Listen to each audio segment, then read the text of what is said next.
Good morning. My name is Janice Lowe, and I am from Friendswood.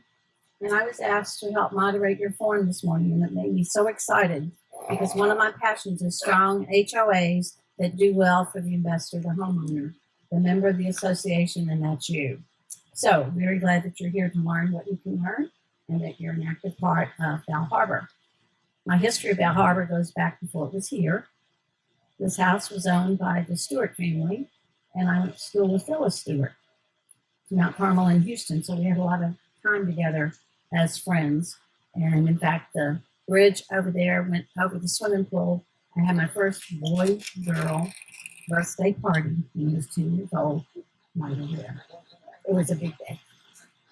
Anyway, I'm interested in HOAs. I try to read everything that I can on a lot of them because as a real estate broker and my son who's a developer and a home builder, we have to deal a lot with HOAs. So I'm quite excited to be able to help people learn why these are valuable in our life. It is the government closest to you.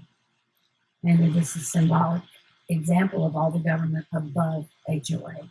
So you're run by a board of directors, and these are the people here today to tell you why they want to be on the board to serve your needs.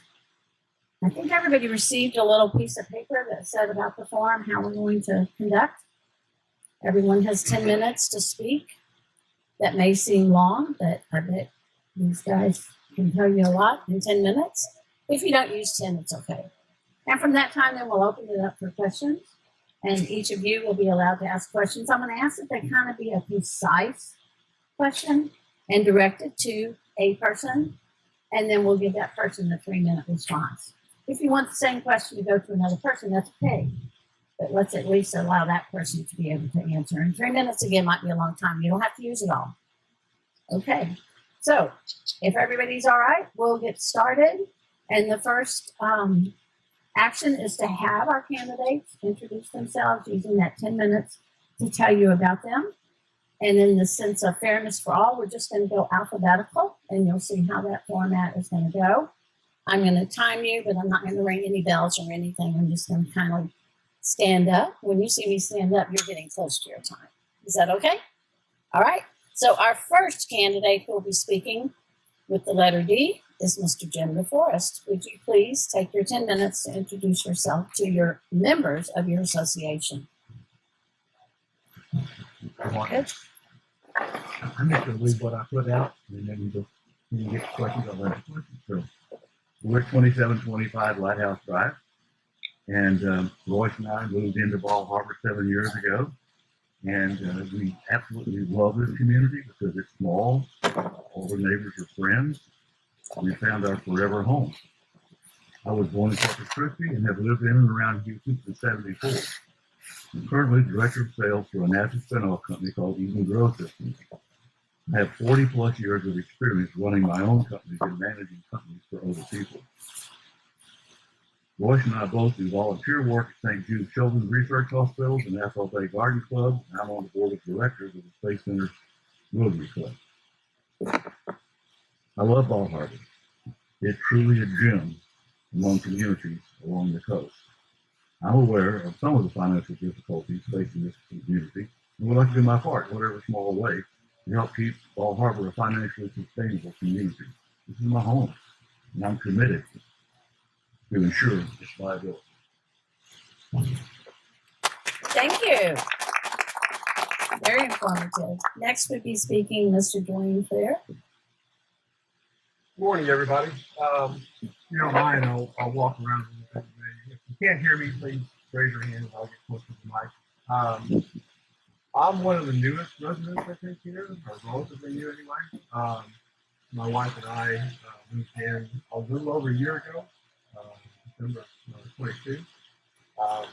We've been in this community previously. We had a friend who lived over in Selma.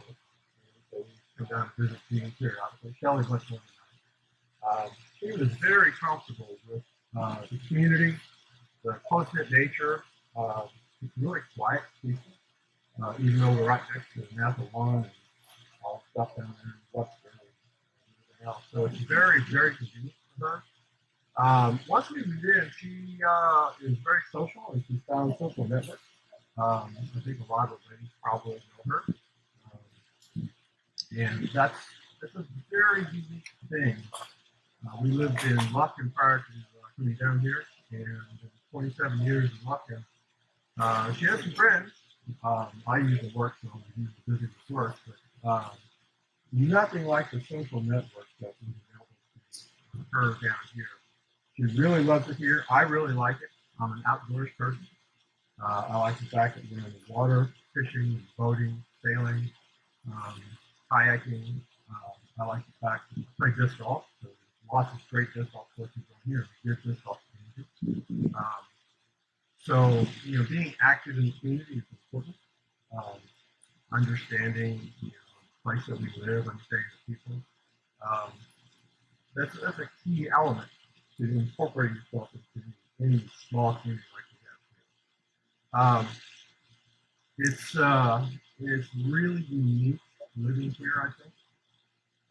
We've got a beautiful place here. We've got a lot of amenities that are available to us. But those things cost money. And understanding what those costs are, how to manage those costs, I mean, that's key. I'm semi-retired. I say semi-retired because my company doesn't leave me alone. They keep calling me for help every now and then. But when you're in the position that I'm in now, I don't have the income that I used to have. Costs are really important.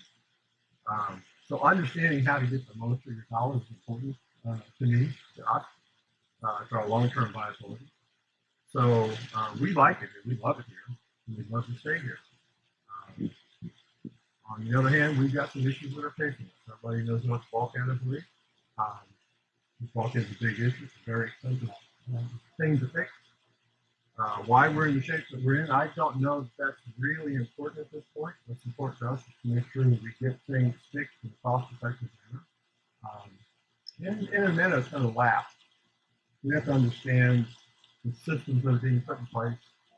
We have to understand how they're going to hold up to the weather that we get around here, the weather that, who knows what's going to be this year. If we get a major storm, we could see some serious damage. So having the finances to back us up is important. As far as my background, I'm an engineer. I'm retired engineer for over 40 years in the chemical process industry. A lot of that time, my function is really to support the management in understanding what our problems were and then understanding what effective solutions are available to those and how to implement those solutions. In some cases, I was involved in actually doing capital projects to do that. I'll stand here and tell you I'm not a capital engineer, but I know how to do it. So understanding cash flows, understanding contracts, those are all things that I had to do during the course of my career. So it's nothing new to me. Those are all the things that the board has to face as we move forward on trying to fix some of these issues that we have facing. Other than that, I don't know what to add to this.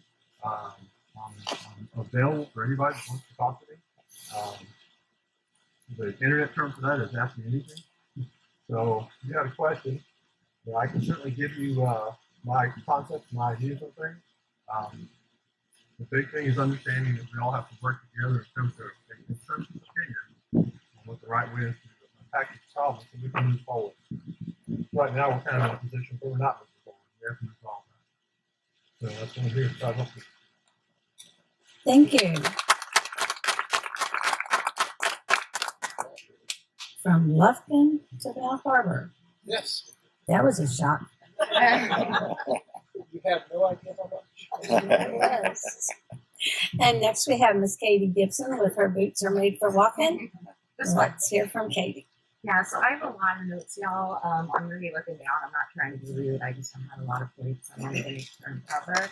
So if I'm looking down, please don't take it offensively. But Katie Gibson, I've lived 3 years officially on Sandy Cove. I like to think I lived 20 years unofficially on Lighthouse Drive. My parents moved here. They moved to Bal Harbour when I went to college, and I was 21 and living in Austin and used to voluntarily come down on the weekends. It was such a fun place to be. What 21-year-old leaves Austin to come to Bal Harbour? That was me, because the community was just so fun. The people were great. Walking up and down Adolph on Friday nights, just the community that was here. And I still see that. I still think we have it and we can get back to where we were. Terry and Jax do a great job putting on events. We had a great turnout for Beautification Day. I think everyone here wants the best for the community, and we're trying to come together to do that. I wanted to be here so bad, we actually ended up going through contracts on 3 different houses before we were able to finally get one. So it took a lot of work, but finally landed in Bal Harbour.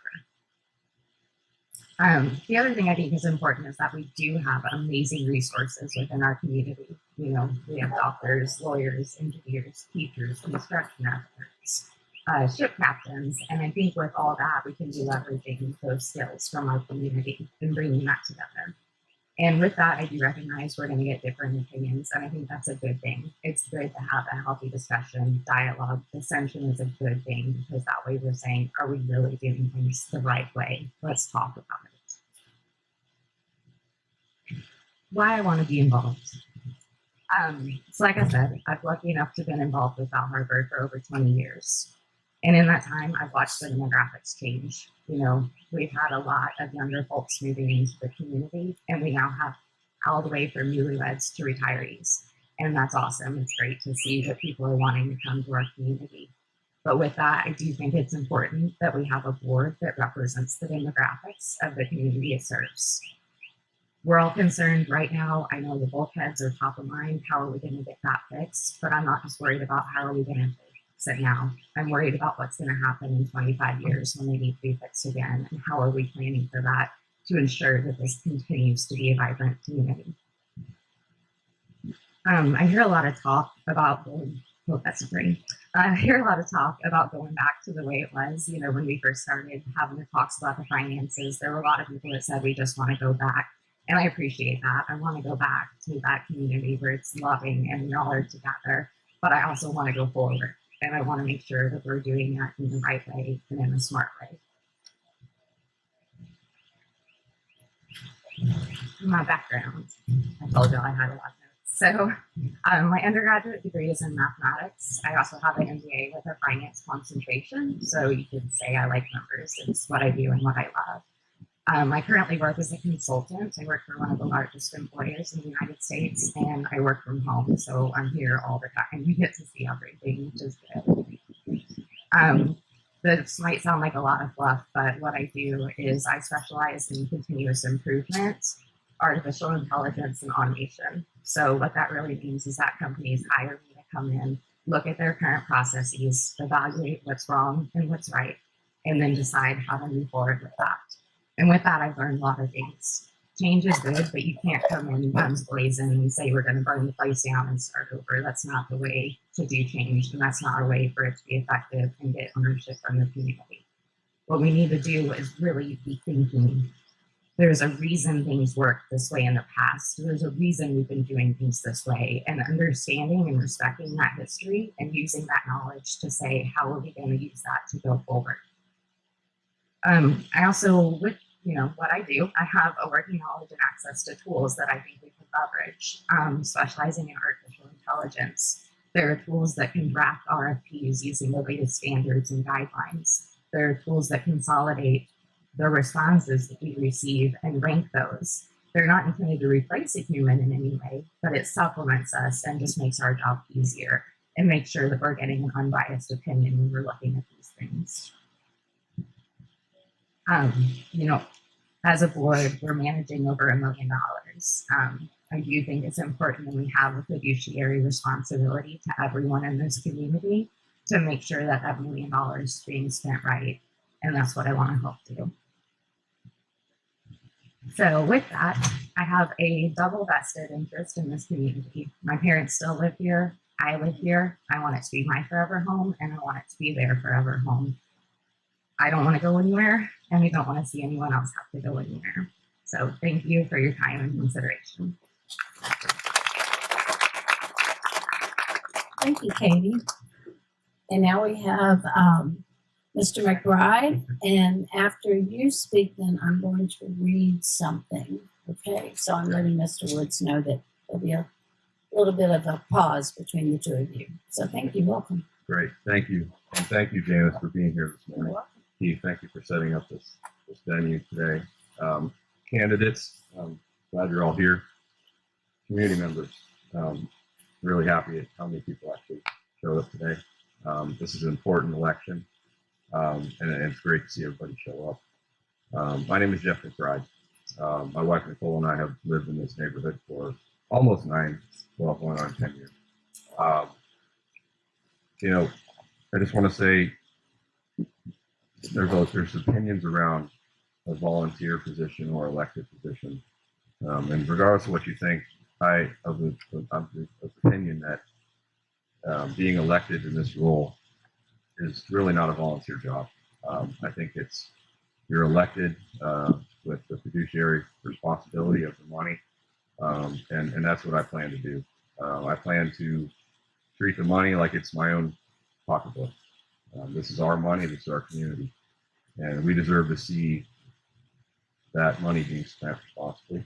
I think that we as a board have the responsibility also to bring transparency to where money is being spent and the operations of the HOA and also the communications. I think we can improve on where the communications are right now.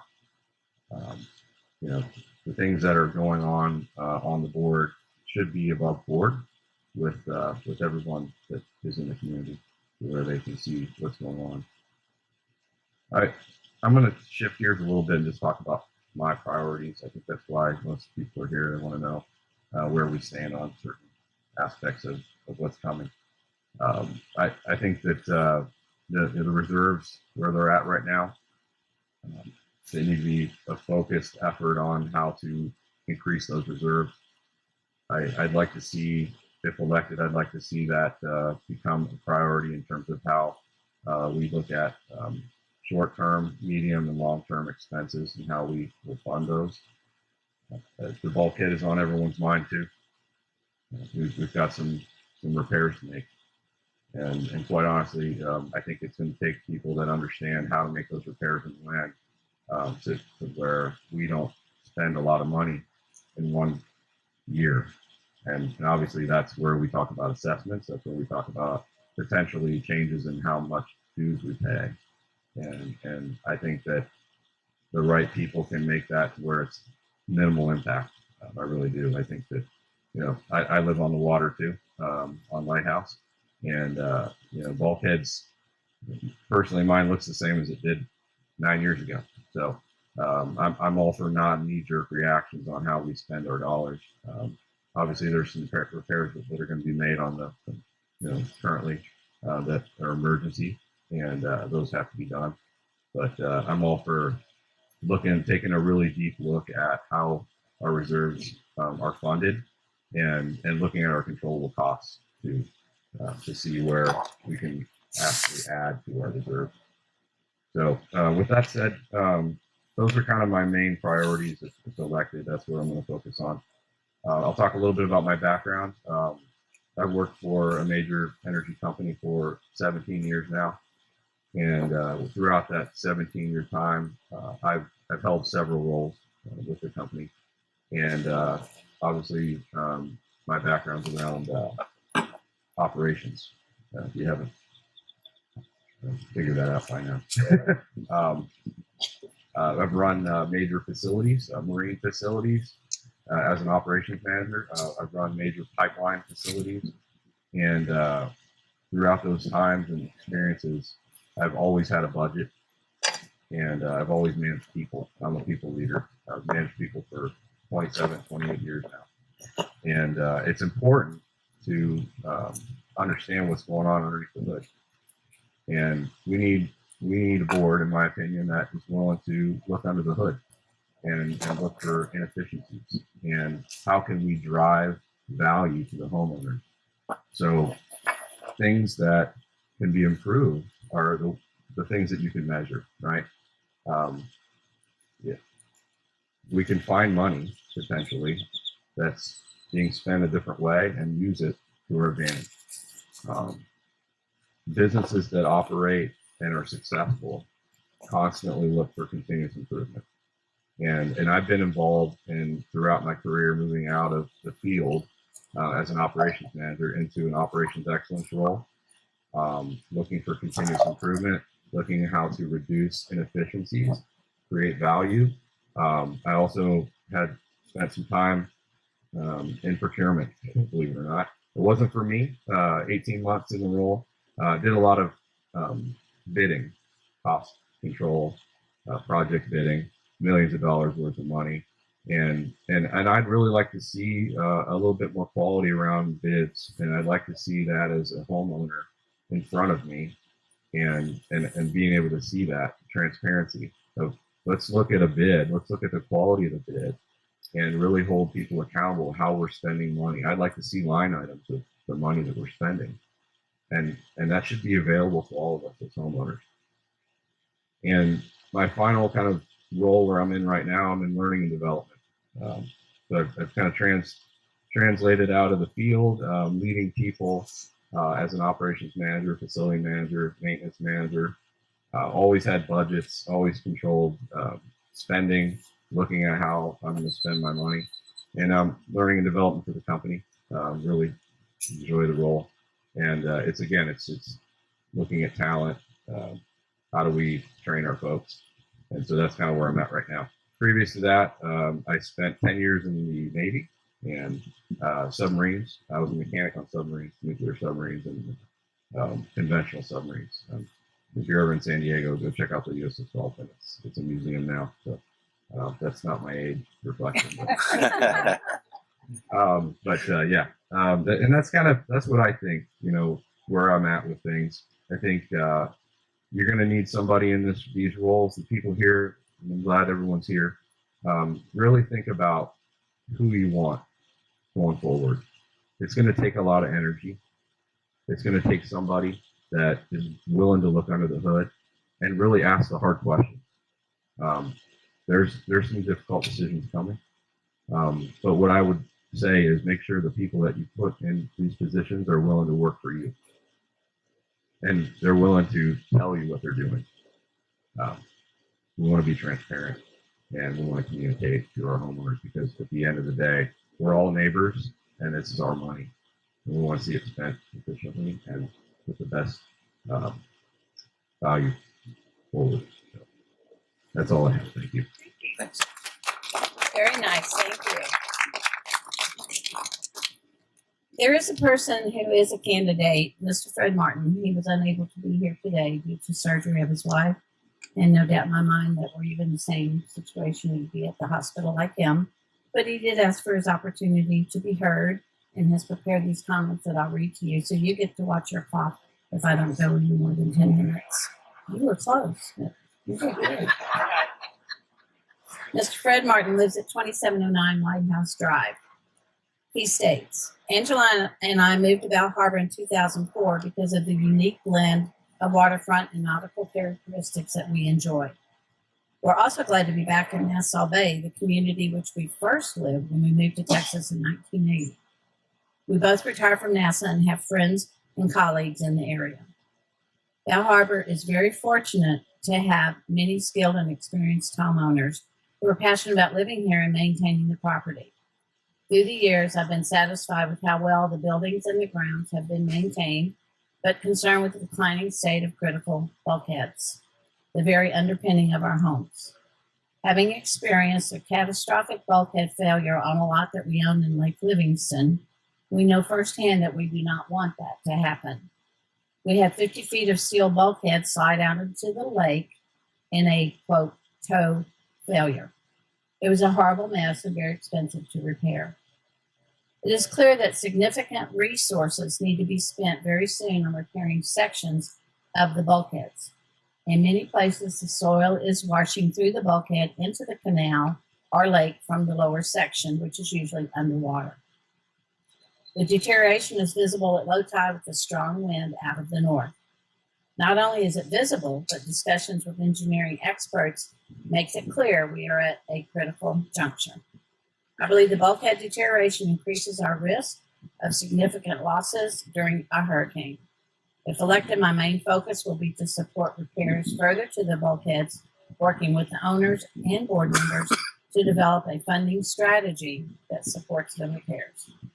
Having served on boards at prior properties before moving to Bal Harbour, I know it requires teamwork with board members who can participate in the management of their property. We are lucky to have many qualified and experienced professionals who can bring their experience to the table. I look forward to working with them to continue the Bal Harbour community that we all enjoy. Sincerely, Fred Martin. So you can apply for Fred.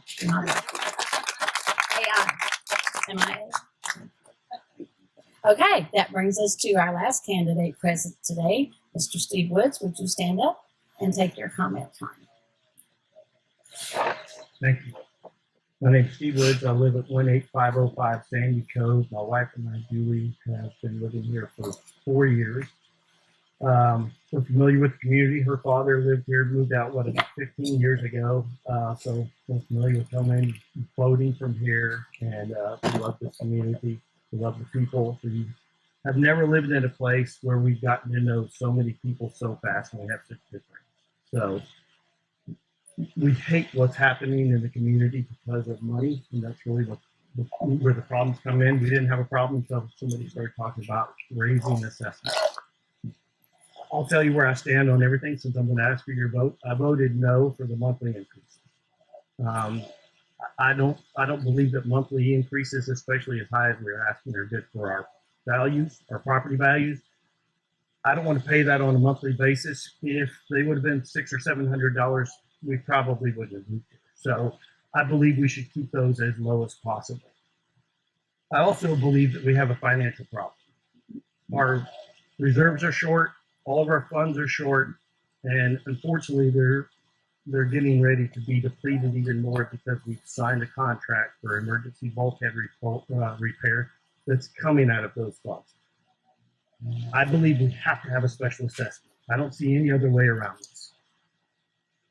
I wish we would have used a special assessment to fix the emergency bulkheads so that we still had funds available for roofs and siding and painting and all the other things that we need on a daily basis. So having said that, I think that ditto to Katie and these other folks that are up here, we've all got great points. We have so much experience in this community, and I don't understand why we don't tap into it. And so for me, part of the issue is if we need to fix 5,000 feet of bulkhead, how much is that going to cost? What are we going to do? We should be open. We should say, here's what we need. Here's what it's going to cost. Here's the amount of time it's going to take. Here's what we're proposing, but we need your input. We know people are on fixed income. So there has to be a way, whether it's credit cards or going to a credit union and helping with loans or whatever, there's got to be a way to pay for stuff. Right? We live in this community. It's got lots of waterfront, right? It takes a beating. And so it's got to be maintained. And whoever said underpinning of our foundation of our homes is correct. When you're 10 feet from the water, that bulkhead has got to be in good shape, right? Having said that, I'm a broker. I'm a commercial real estate broker. I do property management. That's what I've done for a living since I was a kid. If you read my bio, I started out as a maintenance man. When I was 19 years old, I worked my way up. I'm a vice president at a corporation right now that owns properties, hotels, apartments, condominiums, office buildings. 19 years ago, I did consulting for that guy. I still do consulting for him. I started his property management company. I hired his first hire. I did job descriptions, set up processes, procedures. I got that knowledge because I came from 2 Fortune 500 companies. One that had been doing property management for 40 years, one that was new. When I went to the one that was new, I brought all of the knowledge from the 40 years at the other company to that company. Contracts, they're super important. When you sit across from a lawyer that's been doing contracts for a long time and she says, this is why your indemnity language is important. This is what insurance covers in the state of Texas. This is what this language covers. This is why you do this. This is why you have waivers of subrogation. There's all these pieces to a contract that are protect me and you in this community. We need to make sure that every contractor that works in this community is under contract, that they have insurance, that they have liability insurance, that they have workers' comp insurance, because it protects us. That's the reason we have contracts. And there are many, many jobs that are done in this community where the people are not under contract. They're not under contract at all. They're on a month to month. I have no idea what kind of shape their companies are in, what their insurance looks like, if they even have insurance, if they have workers' comp, don't have workers' comp. So I think that the skill set that I bring to the table is I know how to manage a property. I know how to do contracts. I'm in the market every day. In fact, I brought next to the donuts, I brought a box of new materials. Yes, I brought props. I brought a box of new materials that have been available. The first time I saw these products was 15 years ago. They're still around. It's a substitute for wood. Instead of doing vinyl, which we've all heard things about vinyl, instead of using vinyl or instead of wood, there's a plastic product that's available. It's from the UK. They've been using it there on bulkheads and piers. And anyway, I think that part of what we should do is explore new materials, new processes, new things. All we've done is walk around and said, oh, they use this and they use this and they use that. So I think there's things available. So a couple of quick stories. So Julie and I have been involved in lots of communities. We actually manage properties at a condominium complex in Houston. And at that condominium complex, the HOA took over from another management company, and they made just 2 or 3 very critical mistakes that caused, there were lawsuits. Lawsuits were for more than the value of the condominium complex. The second that happened, every condominium in that complex went to a no loan situation. You could not get a loan on a condominium there. We went to cash only. What do you think happened to the values of that property? Cut in half. That project is 21 years old, and Julie sold a condominium there 2 months ago for less money than the guy paid for it 21 years ago. That's what an HOA mistake can do in a community. The second mistake they made is they had a swimming pool problem, and the HOA didn't hire an expert. They decided to do it themselves. They signed 2 contracts. 2 contractors ran off with the money. They destroyed the pool, couldn't finish it. It had a tree growing in a pile of dirt in the middle of a parking lot for 5 years, and I'm not exaggerating. That complex has never recovered from 2 simple HOA mistakes. So, my father-in-law said, problems when you're poor are humongous. Problems when you have money are pretty easy. Well, when we have a lot of money, you can make mistakes and you can afford mistakes, but we are at a point we cannot afford mistakes. And I think that we've got a group of really educated, smart, capable people, and I think any one of us would do a great job. But I would appreciate your vote. And I will watch your money like it's my own. The 2 biggest compliments I've ever had in my life was for 2 different guys.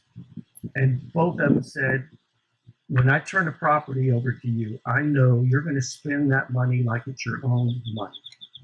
And that's what I would do for you guys if I get on. Appreciate it.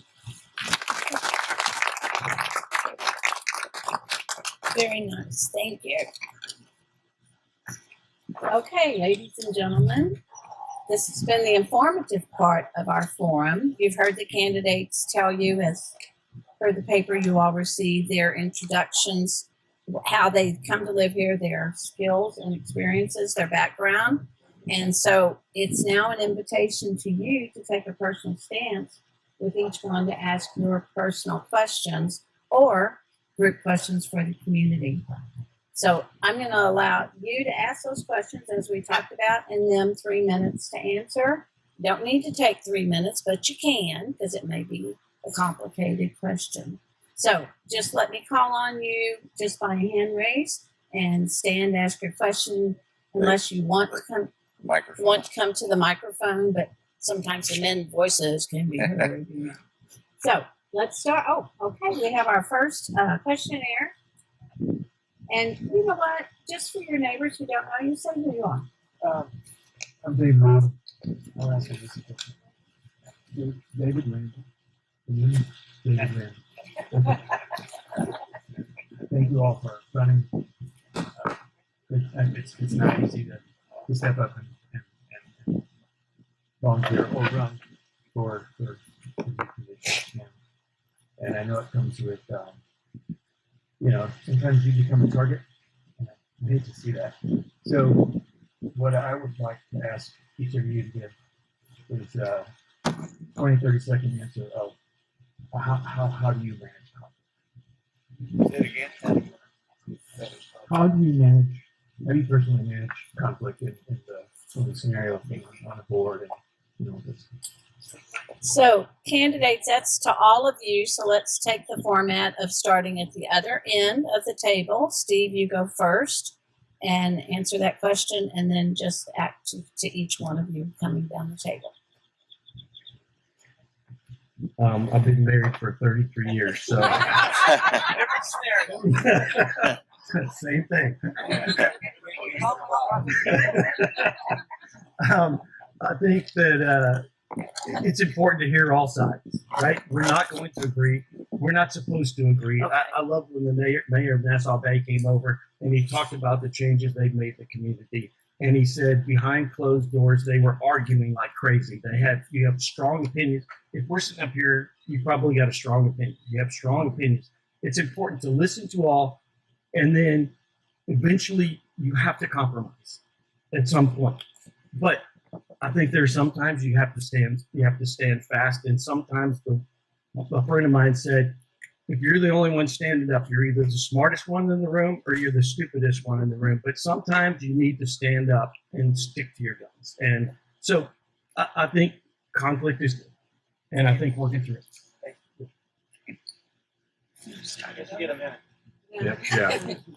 I'd say married 21 years, so no, I understand. Managing conflict is an important issue, I think, in any aspect of life, especially when you have critical decisions to make.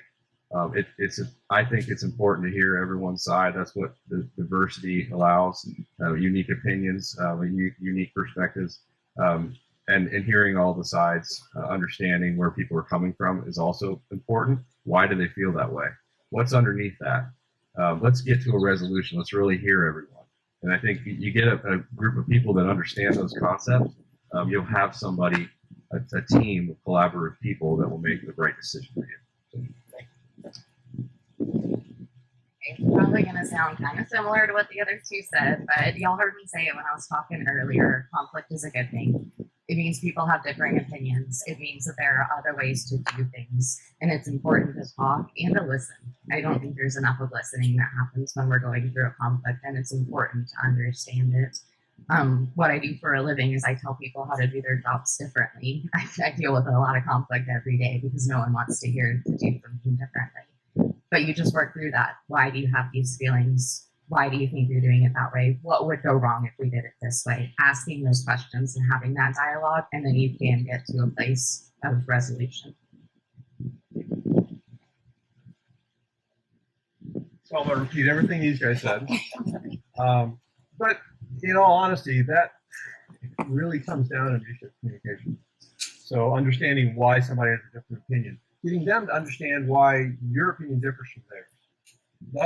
That's dialogue. You're not always going to come to the same result. At some point in time, you have to realize that compromise and consensus are important. So one of the things I learned is managing people. They're going to do things differently than I do. And that's okay. The question is, what's the final result, and are we going to get there in a reasonable sense? And if it works, then it works.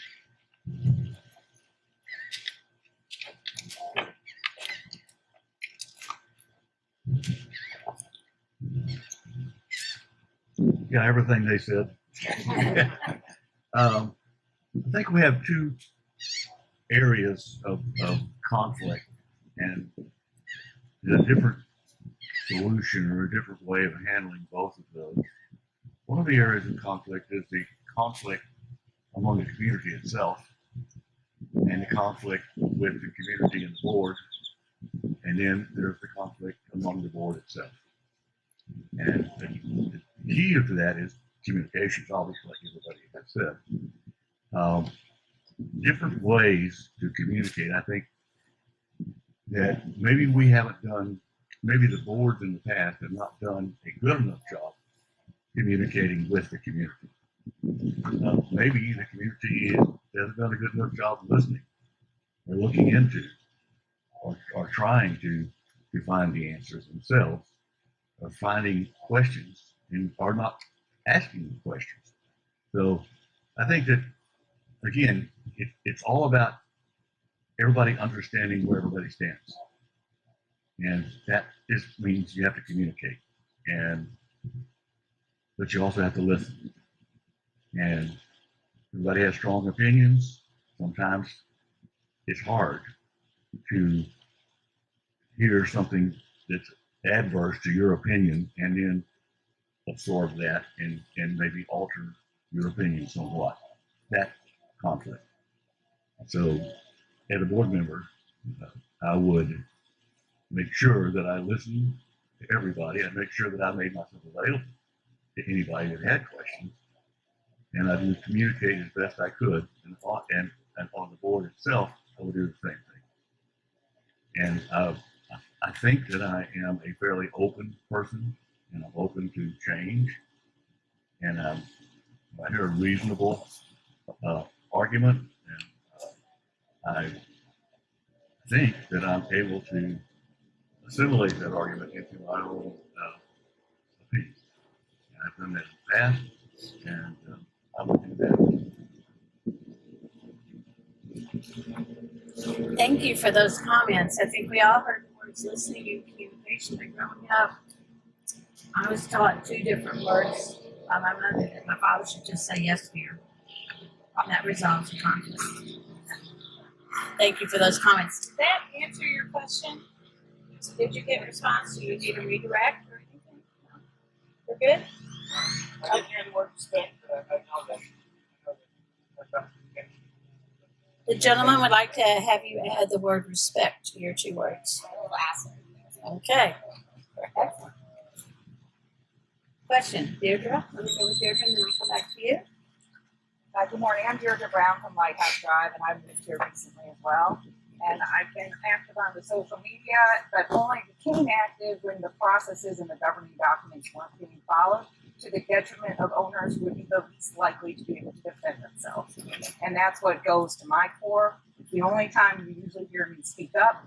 Ms. Lowe knows that from my time in Friendswood, where we had neighborhoods just like this, where everybody was friendly and coffee clubs, etc. And I was always active. I moved here to be less active. And that's why I appreciate everybody running for the board. I wanted to kind of tailgate on today's question. In following processes and procedures, it's very important to be uniform and not cherry pick. We have two cautionary tales right behind us. The Endeavor, which I was involved in because those units were selling at outrageous prices when it opened, and they plummeted because of bad management of the HOA and bad construction and construction defects and bad contracts, to echo what Mr. Wood said. We have The Landing, which is vacant land, which was a condominium complex. Again, bad HOA management led to litigation, led to a $2 million judgment, led to bankruptcy, led to my client in particular getting a 7-figure return on that. I am not litigation prone. I have never filed litigation against anybody. I have been compelled to consider it in this HOA because of the lack of following governing documents. I'm going to be specific here to ask that redirect question.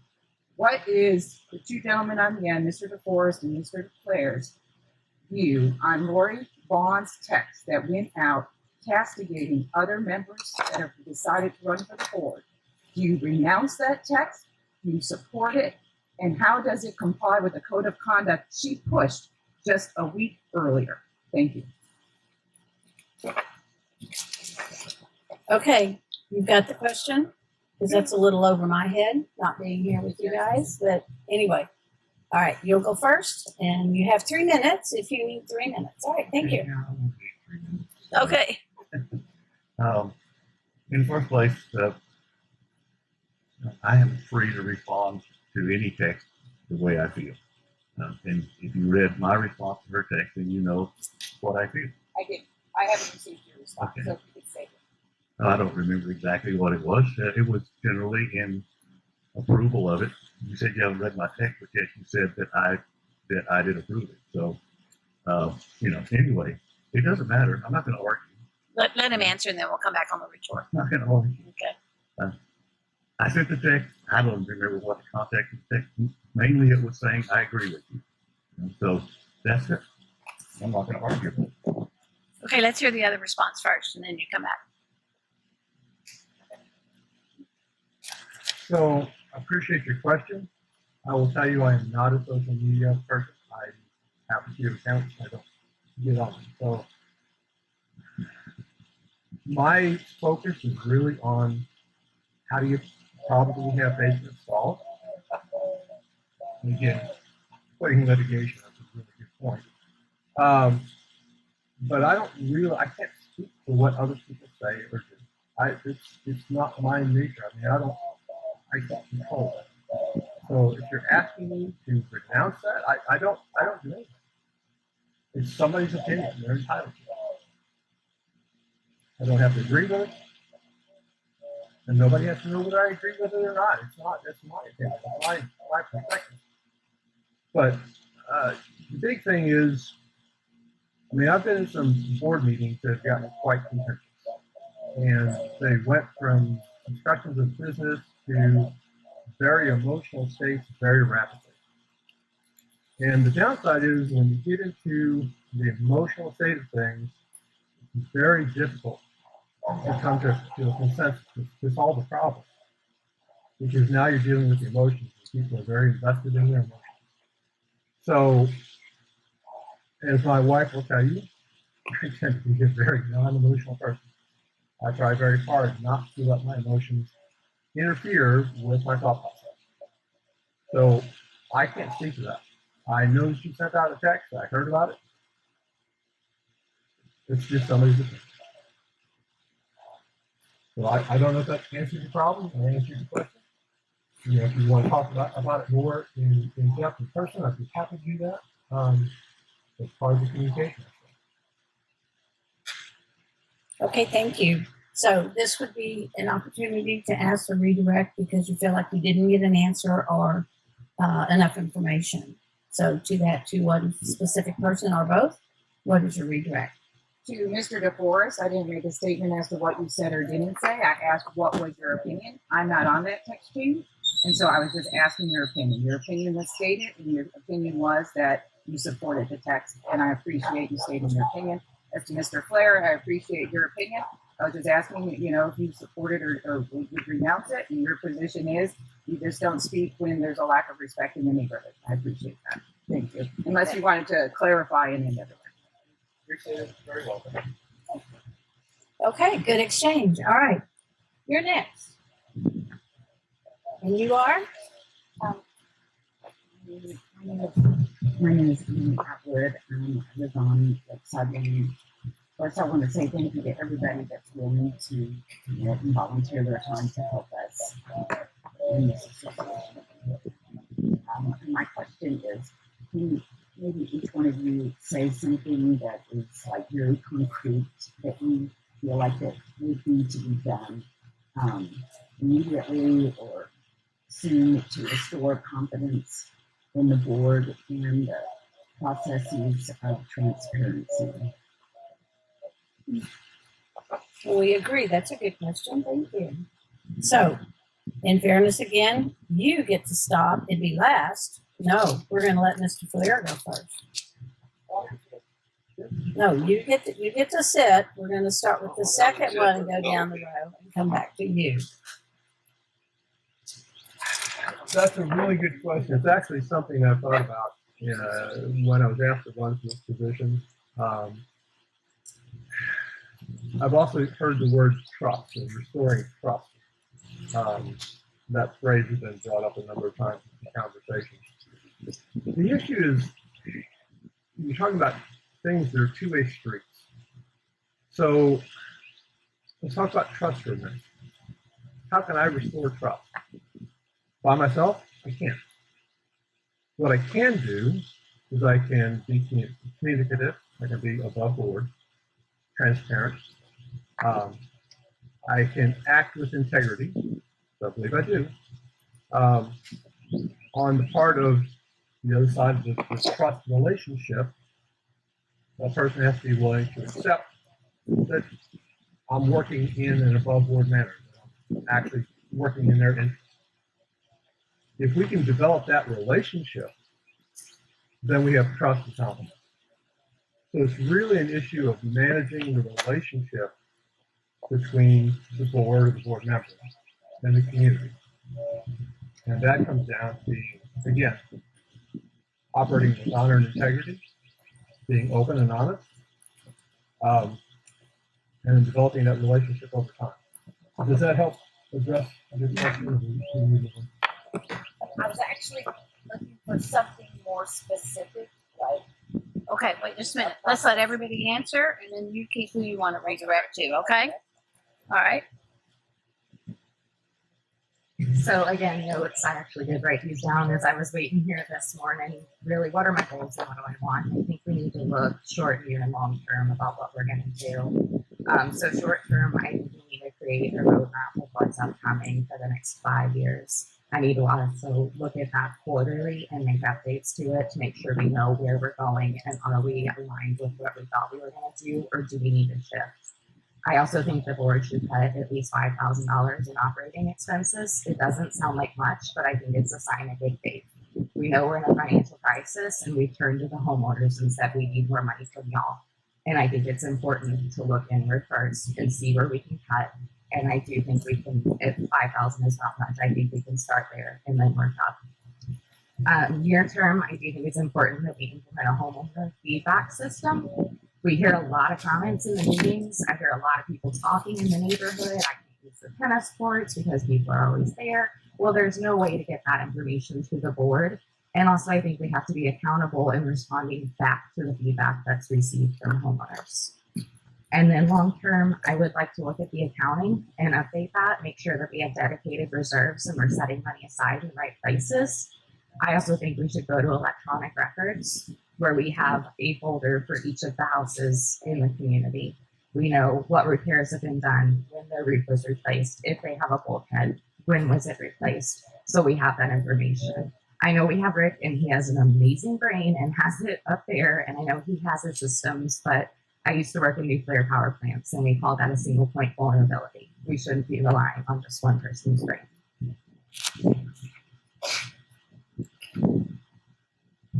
Yeah, I think the first thing, I think to Deirdre's question too, it's important that we follow the bylaws and our code of regulations that exist today.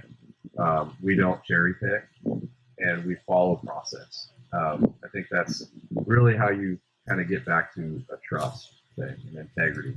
There's no deviation. I come from the nuclear Navy. You don't deviate process. You don't deviate policy or procedure because bad things happen. Not to take anything out other than that any lighter, right? We have a process. It was designed the way it was, and we need to follow it.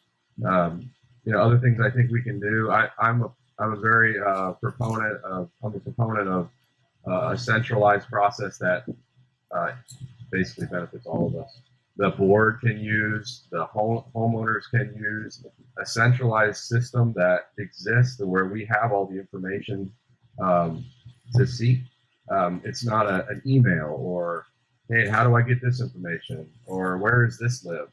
I brought it up before, and I think it's a good idea to look into as a portal. I really do. I think the portal allows us to manage operations more effectively, and that homeowner can see where their home history is. They can see when their roof is due next, their bulkhead, whatever other repairs are necessary, they can request through the system. They can even make their due payments. We can collect records in there. We can send information. We have a calendar of events that everyone can see what's coming up. Maybe there are even events in there that talk about a potluck or some other community event where people know, hey, the Windermere is being rented this weekend. We all knew that it was being rented today. Did you? I didn't. But yeah, that's where I'm at with things. I'm a very process-driven individual. I feel like I try to make less gray than there needs to be, and those are the things that I would focus on my time to make our community a little bit better. It's new ways of thinking. Thank you.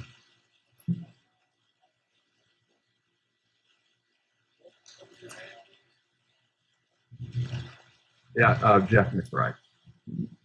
Steve Woods. So in my bio, which is hard to see mine because my name is on the bottom of one page and my bio is on the other, so you have to look at me really hard. But in there, you'll see the things I stand for. You should follow the bylaws, the CNRs, the state laws. I'm just going to talk about this other document that was added from a risk standpoint. By adding that document, we've set ourselves up for additional lawsuits.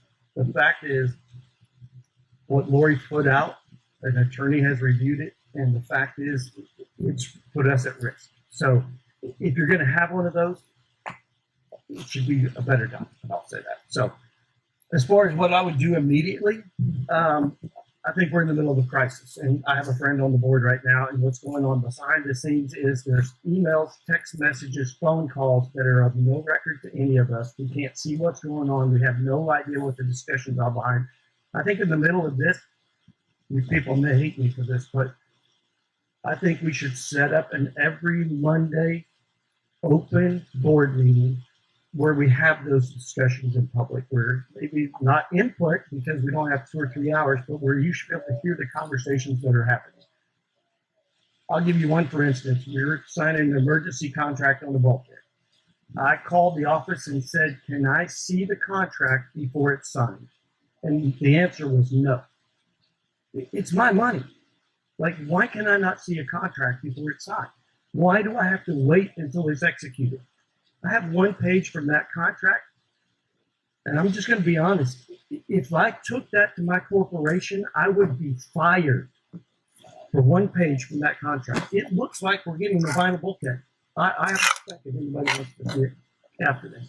So I think that being open means, and a friend of mine's here, and he talked about his HOA that he's a member of, and he said when they were selecting contractors, those were open meetings where interviews would happen, where the citizens are able to come in and say, what are you going to do about this? Or what are you going to do? Just like we did the insurance, right? We went through 3 rounds of interviews with the insurance company, which is less money than I'm spending on 300 feet of bulkhead.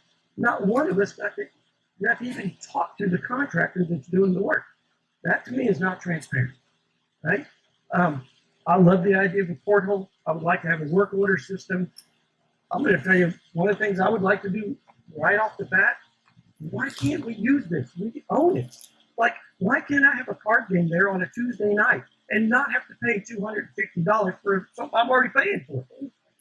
I'm getting excited. Julie's like, calm down.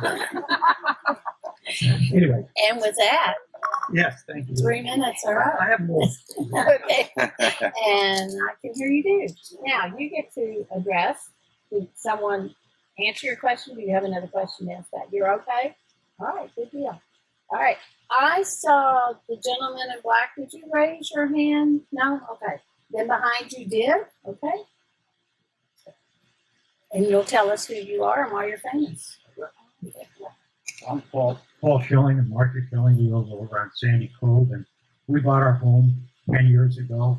The reserves were close to 900,000. Now they're down to less than 200 or close to that. My concern is that when you go out and buy a property in an HOA, we want to make sure the first question we want to do is see the resale certificate and see what the reserves are. And I've been in this commercial real estate all my life. All the properties that had minimal or no reserve, and it's already been cleared out by everybody who's spoken that it diminishes the value. So we're at a point now, and I would like an answer, yes or no, from all of these folks. We do support a special assessment to cover this current bulkhead and a plan to go forward. And just point of passing, if we were elected Katie and Jeff, we would have to really look at the board. Nuclear. I got it. All right. But before you leave, was there a question in there? The question is a special assessment. If you were on the board, would you support it? And is that directed to all? All of them. All right, we'll start with you, Katie, and then go down from that. Wait, Mr. Yes. Mr. DeFore, did you answer the last question? You didn't get to answer, but okay. But she was happy. Okay. That was my fault. Okay. Okay. All right. Now Katie's going to go first, and then we'll go to Jeff.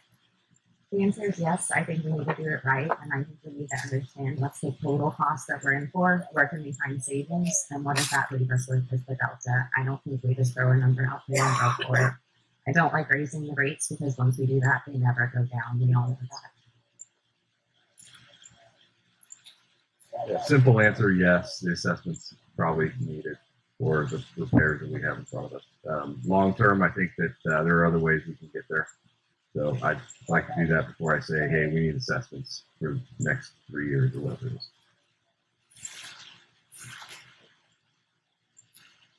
I think I've already said yes. I'm with them though. I don't even know that we've really decided how we're going to fix the bulkhead. I mean, so I think the first thing you have to do is that. Somebody brought up the last meeting.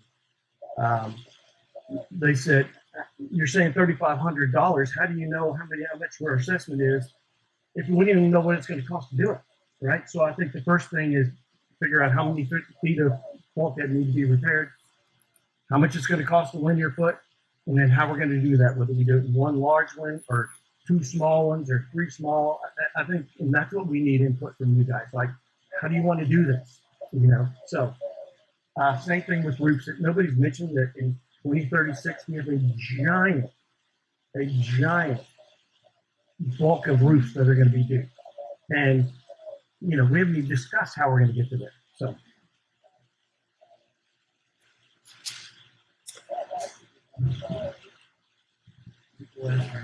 Yes, to start.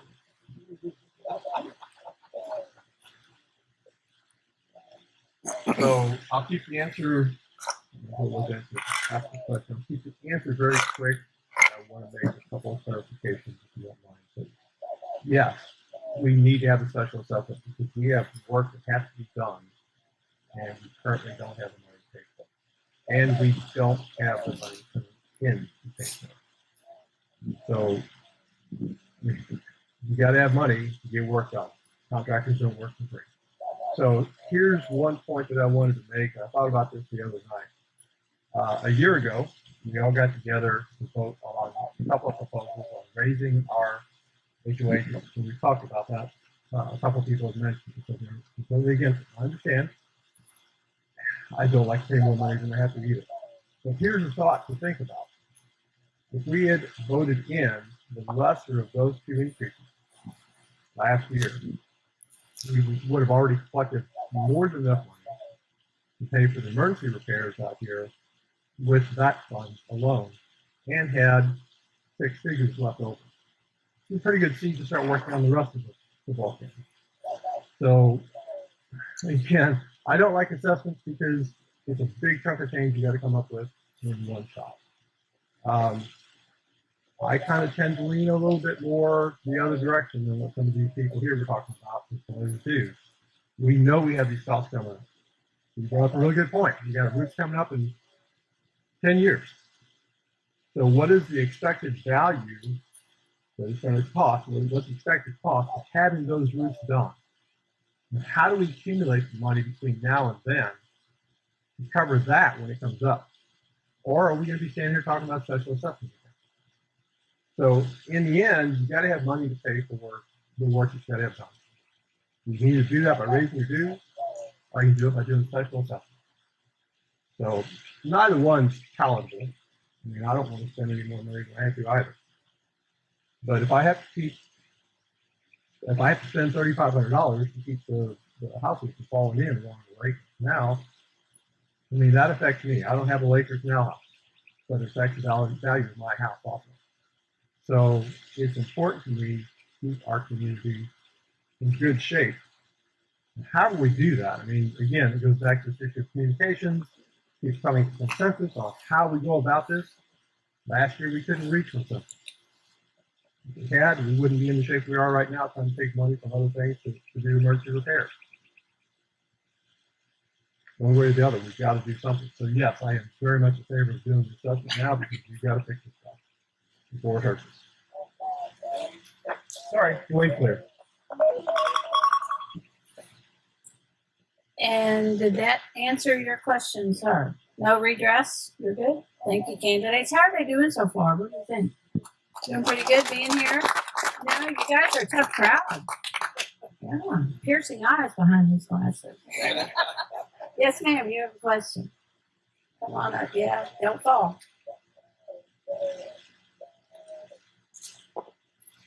Okay, my name is Shelley Fleer. And so we're talking about assessments. We're talking about not having enough money. And we were notified by someone else that we knew that had an insurance. I don't know if everyone knows that or not. So we hurried up and got it. But what we found out is that with regard to the bulkhead, we're not going to be covered. But if it's a roof or something in my house, then that will be covered. So I guess maybe if we all had that insurance, when the roofs do come around, that maybe we'll be able to take care of it, because ours is like $10,000 per, what's it? Per assessment. Anyway, so I just kind of wanted to let everyone know that that insurance may or may not be available to you with your provider. And then the other thing I wanted to ask is, how are we going to make up? What is the plan to make up the money so we can get back to where we were? Does anyone have any ideas? And that's not to everybody, just whoever wants to speak on it. Okay, that's an open question. Everyone can, or who wants to go first? I'll go first. Okay. I think the question really is the second part, if I'm not mistaken. Okay, how do we get there? Yeah, I think that's a very not being in the position right now, not having seen everything I need to see to make a really informed decision. I would say from the things I've seen, the first thing I'm going to do is look at our controllables. I think, to Katie's point, we've got to make some tough calls, and we need to look there first. We really do. Where are we spending money, and how are we spending it? Can we find some money there that can then translate to our reserves? Case in point to the other candidates here too. I think we're mostly in alignment on how that is looking right now. It's not where it needs to be. We're not putting enough into the reserve account right now to sustain roof repairs coming up. We can't even really fund the bulkheads that are coming due in the next 5 years. So we've got some really difficult things to look at. I think that's kind of where I would start. And then we look at whether or not there could be a reason to raise dues.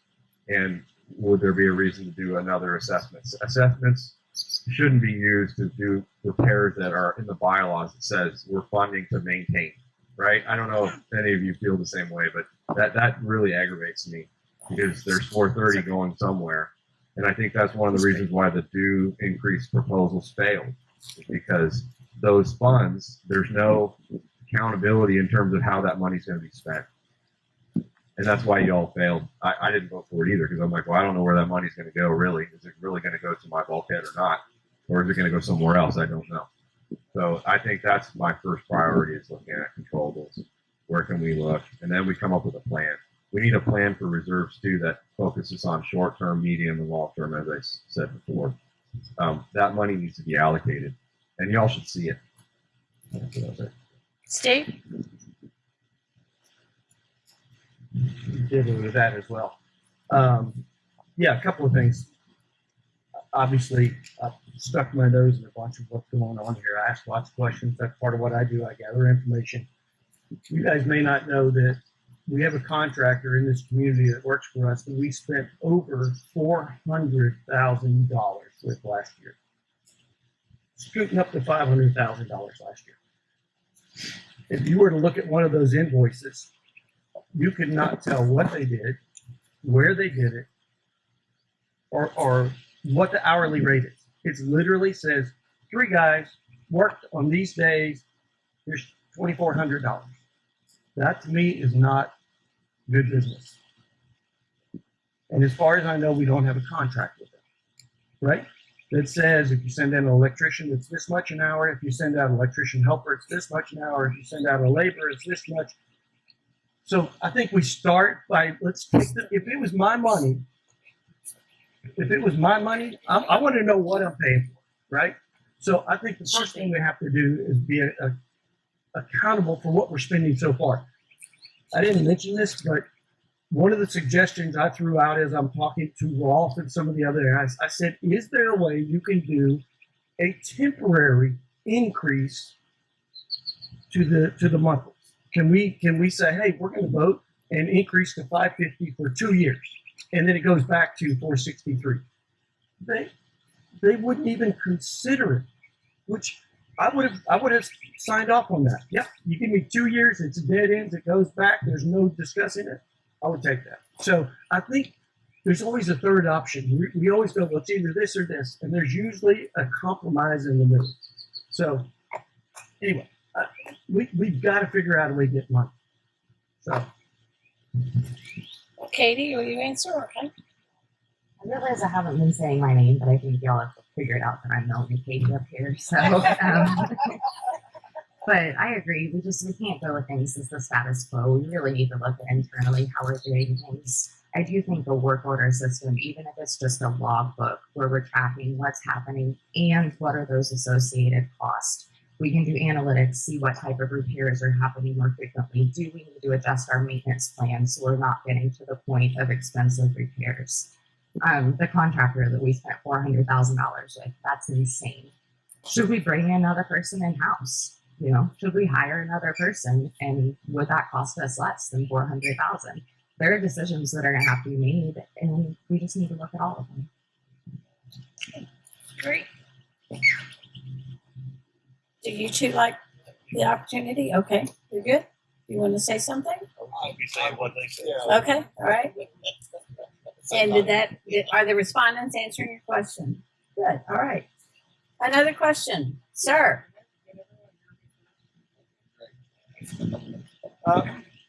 We can't hear you. Jim can't. There's also a video going. Yeah, can you come over and speak in the mic? We want to put you on Hey, we camera. want to put you on the camera. Can you speak in the mic? Oh, yeah. Okay. Hello, candidates. Nice. Hello. I still like my voice better. I just want to say, I know, I haven't met Dwayne yet, but I know Jim. He's across the street. I think I've met that daughter somewhere. Yeah, Steve. This is a great group. It's a great group. But I have one quick question for you. I've worked for 40-some years worldwide with governments, with problems. Always, it's all I've ever done, problem solving. And there's usually 2 types of problems. There's one that's got to be done right now, and that's how you get the maintenance contract now. That's how you get the $400,000 contract negotiated. That's how. And then you got somebody who's got to be at the top who says, "Man, in 10 years, we got to put it on a roof. Let's start making plans for that." So there's long-term viewers, there's short-term viewers. And I just want to ask each one of them, what are their specialties? Because nobody can be good at everything. I know we all do that, but just tell me which one of are you a short-term guy? Can you get in there and fix the $400,000 contracts that aren't controlled? Are you the guy watching out for the contracts that are going to eat there? That's all. And I love having all of you because I know you now. Now I know Dwayne. I know you all, and I just think this is a great community. I really do. What was your name again? Ross. Katie Gibson's dad. Okay. Julie's husband. My wife Julie, she was on the board for 10 years, and it, so I've anyway. I am Ross Houston. Please, any of you are always welcome to come to my desk and talk to me anytime. And Not right now. He's not there. it's done. It's done. Well, the main part of it's done. Yeah, you just haven't put the bar in yet. Anyway, if you just answered that real quick one, I would appreciate it. Thank you. Actually, Jeff is first. After Katie, yeah. I volunteered. Oh, you volunteered. Well, that didn't count. Yeah. I would say I tend to be the person that will address things quickly, and that's short term. Is Ross? Thank you for that question, by the way. I think we need someone that's willing to step in and make short term decisions now.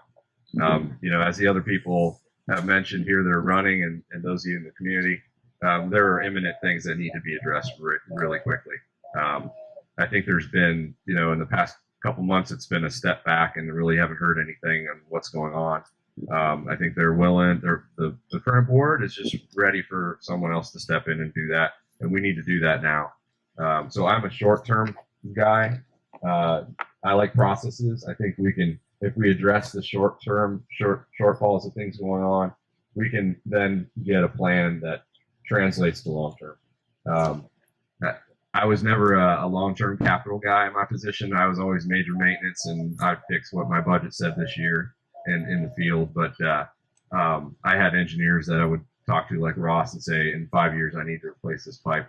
And he would work that plan. So I would be, I think, just to reiterate, short-term things. So that's my. One moment. I'm going to give you 30 seconds. Sir, was your question about what skills he brings to the table? I just want to see which one they see themselves being. Are they? Oh, okay. So you're okay with that answer. Okay. Got it. Okay. So you answered. Your 30 seconds are withdrawn. Steve Woods again. I know you're going to hate this answer, but both. And the reason is, especially in this community, because we know roofs are coming. We know how many feet of bulkhead. So I don't know if you mean long-term, like 15 years, or long-term 3 years. Depends on what you're talking about, right? Sometimes the long-term is next year. I'm in the middle of a deal with a guy right now, and I'm talking about next April, and he's saying, I'm not even going to look at next April. I'm just trying to survive today, right? So I think I'm a short-term guy. I went to work at Enron. Don't hold that against me. I did not go to jail. But when I came in there were 85 problems that my boss handed to me, and he goes, we have these 85 problems. And some of those problems had to be fixed today. I prioritized 1 through 85. We attacked number 1 until number 3 became more important than number 1. So I think I'm a short-term guy, problem fixing, but I have a long-range view. Like I said, you got to be looking at what's going on in 2036. So to me, that's just numbers. We have to make financial decisions, not heart decisions. You can't feel like something's going to be okay. I have to know it's going to be okay. So I think I do both. I will say this on the bulkhead, just one piece of information. I went and pulled boards off. Did you guys see me? Did you guys see me pulling boards off? I pulled boards off because I'm like, how did 200 feet of bulkhead all fail at the same time, right? It doesn't make sense to me. Usually it's 5 feet and then 10 feet and then 15 feet. And I'm like, how did 200 feet of bulkhead? So I went and pulled boards off from one end to the other. You guys saw me to figure, because I'm trying to figure out what failed, right? So I asked Rick, I said, hey, did you pull any boards off to see what the failure is? And he said, no, we know what happened. And I'm like, what happened? Because what I think happened is somebody drove a golf cart or a lawnmower or something and pushed it into the ground. There are some places that are washed out, but the repairs Rick has done in the past are holding up. There's concrete behind that bulkhead that is still in place and it's stable. Now the wood is gone. The wood's gone. I mean, I'm not saying it doesn't have to be replaced, but anyway, so to answer your question, short and long term. Did you put the boards back? Just inquiring minds want to know. Mr. DeForest? There we go. I pretty much agree with you about that. I think that I'm a short-term person in terms of there are things that have to be done here now. And we've got to solve those now. We always have to be thinking of once we solve this one and we spend the money on this, where are we going to get the money to fix the roof? So it's not a simple, well, it is simple. We have to have the money to fix it now. In terms of where we're going to get the money, part of your question, I think we have to, the board, we have to look at everything. We have to look at every line item and make a decision. Are we going to support this or are we not going to support this? What are we going to do about this? How can we squeeze money out of every line item? Do everything in our power possible not to make the assessment less than it could be, to make any kind of increase be less than it could be. The only way to do that is to be really, really hard-nosed about the P&L, about the budget, and how much money we've got and how we are spending it. And I think in terms of the contractor, I think we need to look at that really, really closely. Mr. DeForest. That was Jim DeForest. DeForest. So the gentleman that asked that question. So my name is Dwayne Clear. So we get that out of the way first. So Ross, was it? Yes. So to answer your question, a couple of decades ago, I became a certified Six Sigma Black Belt. Probably doesn't mean much to many people around here, but Six Sigma Black Belts are focused on continuous improvement, but rapid continuous improvement. Okay, so that makes it sound like I'm a short-term person. I was a little different because one of the other things we do in Six Sigma is look for consequential metrics. When we change something, we're almost always going to affect something else. And sometimes that gets affected negatively. So a big part of the training that I took to was looking at those consequential metrics, and sometimes those don't show up for a while. So that becomes an issue of risk analysis, looking for what your risks are and understanding how they're going to impact you, not only when you implement the project, but years down the road. So I don't like things sneaking up on me. So the comment about the roofs, agree with that 100%. I had a conversation with a gentleman a couple weeks ago about this issue around the bulkheads. I don't know how we got in the shape where we don't have the money to pay for those. That happened before my time. I mean, I could spend a lot of time digging into that, figuring out where that came about and why. The big issue is we got to fix that problem now. So that's a real short-term issue. Okay, so that's why we get in this conversation around, we need to do. Well, the do's, it's going to take time to get the money. At this point, we almost have to have a special assessment if the bulkheads need to be fixed now. There's no way to get around that. You got to have the money. But talking about the bulkheads, even the bulkheads we fix, they're going to fail sometime in the future. Doesn't matter what we use for them, they're going to fail at some point. They have a useful life. So planning for that useful life, that's the risk analysis part of it. And that was actually a big part of the last, I don't know, half dozen or so years of my career, was looking at how do we look forward? We're going to make changes to our process now, but what's that going to do to us 4 or 5 years down the road? How do we keep this equipment running? How do we keep the plant in good shape? That's long-term view. I kind of like the long-term view, but we get forced into working short-term.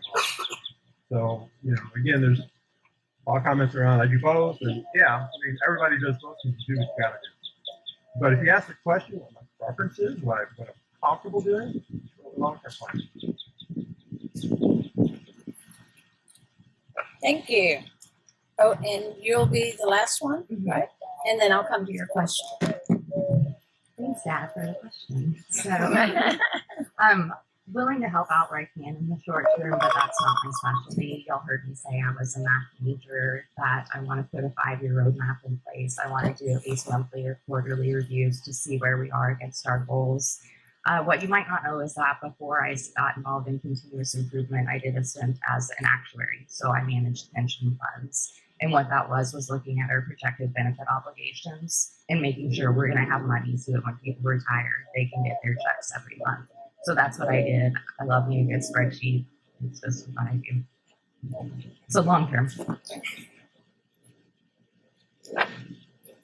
Okay, and did those responses answer your question, sir? Are you proud of her? Well, that you can say that too. That's good. Okay, ma'am, what's your question?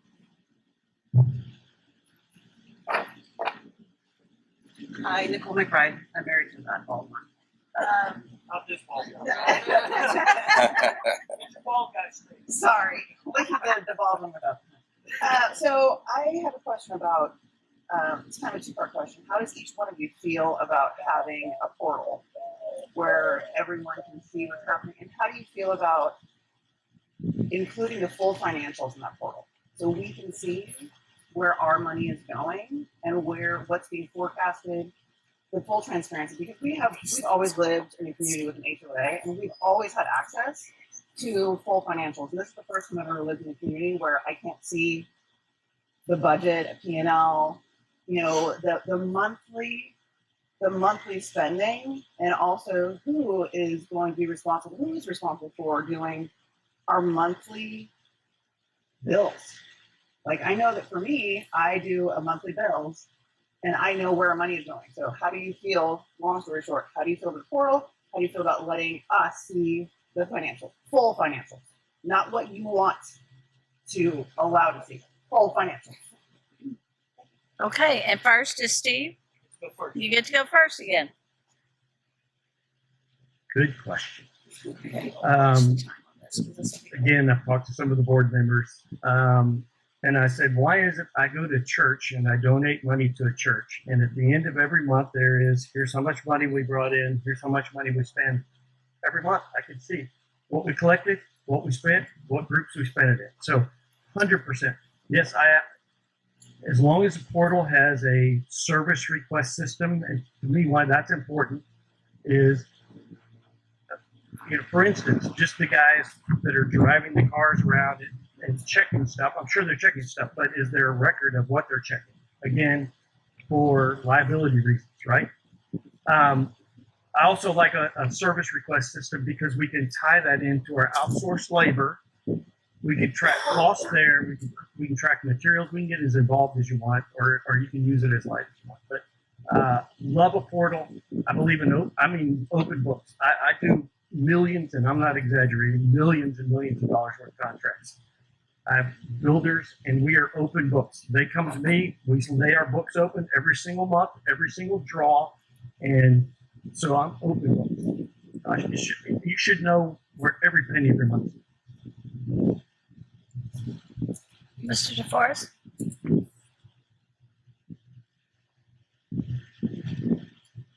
Yeah, 100%. Whatever setting up a portal would cost is insignificant in terms of the importance of every one of us being able to see where our money is being spent.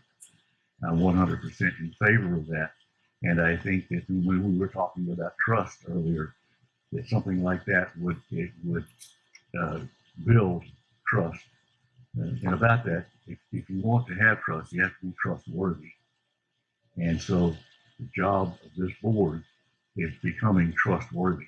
And I think a portal would be a huge step towards building that trust.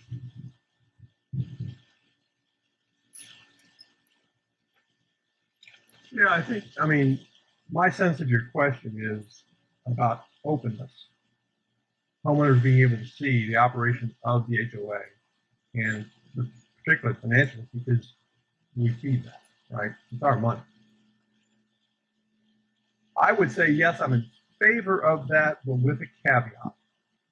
And the caveat is, and I've been involved in a lot of software systems in the companies I've worked for over the years. They all cost money. They all take support. That support is an ongoing cost. So at the moment, we're struggling to find the money to fix the bulkhead. And we're talking about maybe laying some maintenance because we need the money in another place. So is it important? Yes, it is. But the question is, we have to be willing to pay for this. The homeowners are willing to pay for it. That's a good idea. I agree. But how do you pay for the cost for installation? Because all software has a cost. There's some people time or money to pay somebody to do a contract to do it. But it also costs support. Who's going to support it? How are we going to afford that? Everybody's in favor for it. I mean, sure. I mean, that's a no-brainer. But it is a cost that we all have to consider.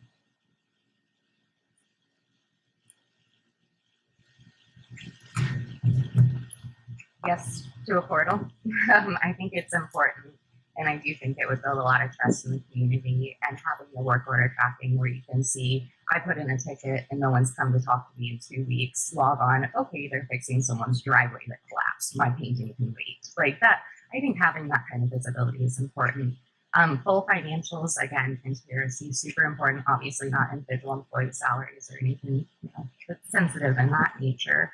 But I've also seen the financials as they look right now, and I can tell you, you're not going to get any more insight into them by the way that we're currently doing our accounting. It's not line item by line item. It doesn't tie back to what it was for. So I think we need to look at how we're doing our accounting in order to get to a point where it can be shared and be meaningful to folks. And the last point is that with that, I also think it's important that we go to electronic board meetings. No more printed out paper packets. I think when we're up there talking, we should have a slide displayed where you can see what were our reserves last month, what are they this month, what are we projected to have. I think we should all be able to have that and save us a little money from printing 80 pages per board member. Yeah, support the portal 100%. There are a lot of drivers that can give us the data we need by you just simply having a portal. I think it's something that we could do as a quick win to restore a lot of trust and faith in the community and what the board's doing. I think you'll find that a portal is something that could be instituted fairly rapidly, and really, I think you would want to see how much it's going to cost you. I think we could find the money pretty easily, and I think the cost would be insignificant. But I will say a caveat to that is I'm all about if I'm going to tell you what this is going to cost, I want you to see what the value is. So sometimes the value is not always immediate, right? If I tell you it's going to cost $1 a month out of your dues, I'm going to show you a long-term solution that actually is going to save us money. Printing paper, work order system, full financials. And I'm with Katie in the opinion that our financials really don't show you what you need when you're asking questions. What I would love to see when Rick stands up and gives his maintenance report at a meeting is there's real metrics there. How many homeowner requests came in? How many have been fulfilled? What are the priorities? What's it going to cost? Where are the resources allocated? That's a maintenance report, not just thinking about what happened because you've remembered it. I'm a data guy too. And so that's what I would want to see. So yeah, financials as well needs to be out there above board. There's a lot of things that I'm not going to mention right now that a work order system can do. Also a portal can do around metrics, KPIs. How are we doing in performance? And did our candidates respond to you appropriately? Yeah, I think it was good too. How about a hand for that one? That was a tough one. Okay. Next, yes, ma'am. Come on up. I think it's still morning. It was later, but my name's Sally Whittington. I've lived here for 36 years in 2 different homes. Bal Harbour means a heck of a lot to me. My question is sort of two-pronged on this. would you be willing to raise the fees for the people that are renting from us in the marina, the swimming pools that are not homeowners, the tennis courts? And here's the reason. We're all talking about these fees that we all pay, but the special assessment is going to take an act of God to pass. Because in the CNRs, you've got to have 2/3 of the homeowners, townhomes, voting either in person or by proxy. And then when you get that, I think that's 142 townhomes have to participate in a special assessment. And then 2/3 of that number have to vote for it. So just picture that. We did have 175 people vote in the fall election having to do with the maintenance fees. But that was because we had people turning out the vote, going door to door. I haven't seen any of that by the current board trying to get this special assessment passed. We know there's been a special assessment in mind since September of last year, and we're still 30 days away from even having a meeting because they have to give 30 days notice. I'm very concerned that this board is not moving forward on what we're needing to do. So the only thing I can see where we can get money quick is by raising the fees that are around us that maybe are people that don't live here. It might cut down on some of the people that are going to the swimming pools that don't live here. Some of us have seen situations where there are children in there with diapers on, and we're being told that we have to police that. So my question is this: would you be willing to raise the fees? Because I don't think the maintenance fees nor the special assessment is going to be done immediately. Thank you. And that is to everyone. We'll start with Mr. DeForest.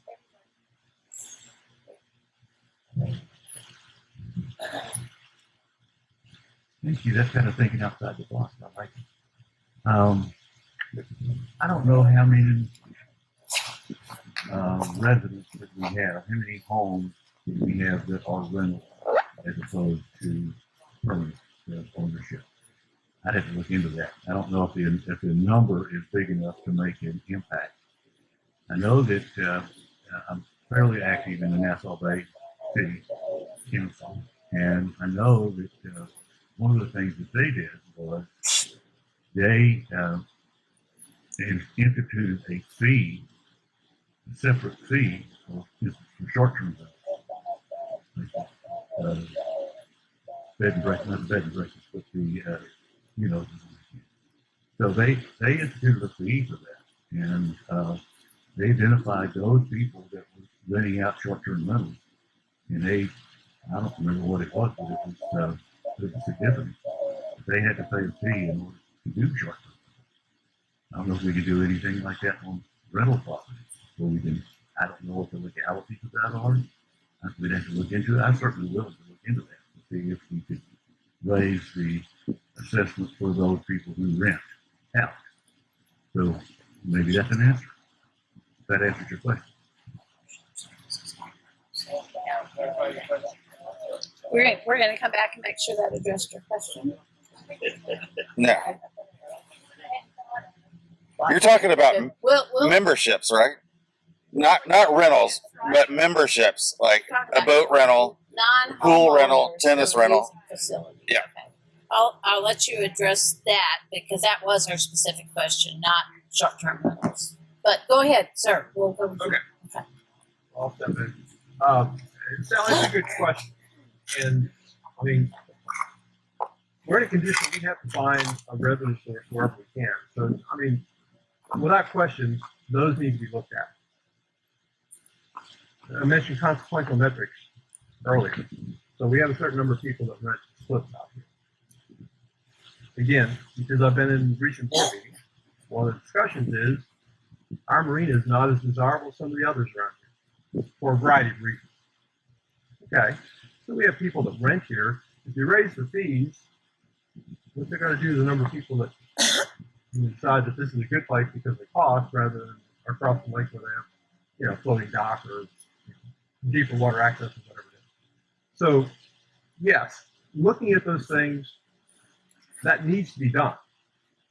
I'll also mention, because I've been at the last several board meetings, that has been a topic that's been brought up.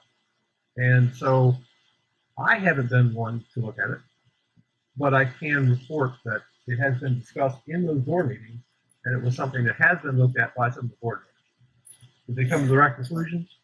I don't know. It wasn't part of the decision process. But it has been looked at.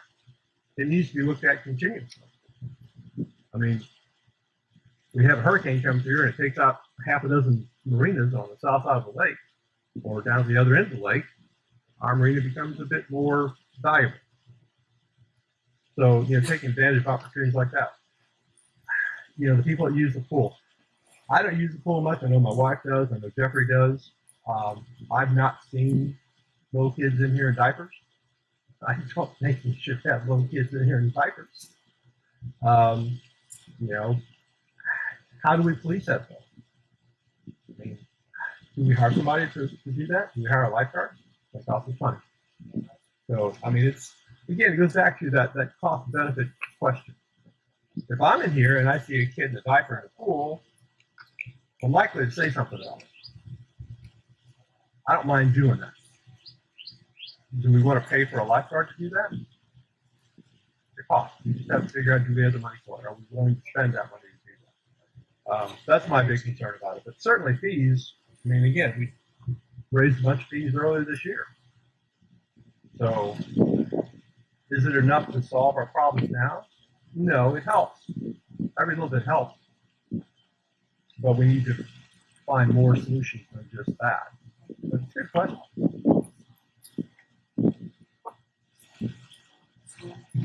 I think it's a great idea to look into. It is a source of revenue, and if we can get more out of it, that's a great thing.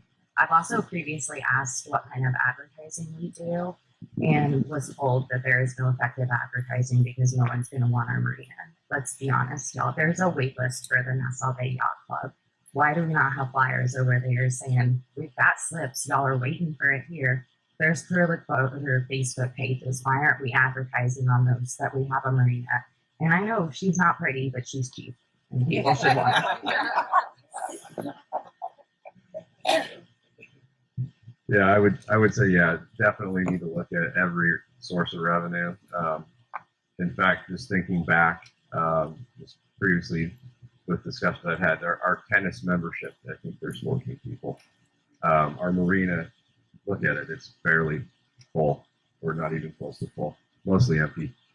So simply raising a due without looking at the consequences, I don't think is smart. If anything, if there's an issue with, one thing I personally felt like is our amenities, really, we need to look at, are they really ours? Or do you know who's in your pool? To your point, there's a child in there in the diaper. What's the value of having people pay right now? Does a pool membership even warrant the cost? And then our cost associated with having those people translate into our pool. I don't feel like as an owner I should have to police my own pool. We're all good humans that live here. We don't know sometimes who else is coming in here. I think there was a story about someone that actually had a dog locked into a boat not too long ago. And what's that about? So I think there are things we can do long term to address how we could increase our revenue sources. I think that just simply raising it right now, probably without really looking at it, how that approach would look long term isn't smart. But what can we do to make the docks more desirable? Things I've thought of in the past were, hey, what about we look at how can we do liveaboards again? Why are we not metering power out there? I could go plug in an air conditioner right now and not be charged for it. I could put out a bunch of crypto mining out there and just so don't do that. But yeah, those are the things you think about is how do you create more value for the community? Is that part of a long-term solution plan that we need to look at? I think it is. I think we need to look at how can we make this more desirable, and to Katie's point too, we're not in marketing, we're not really doing anything. And so that's the energy I think we need in the future board.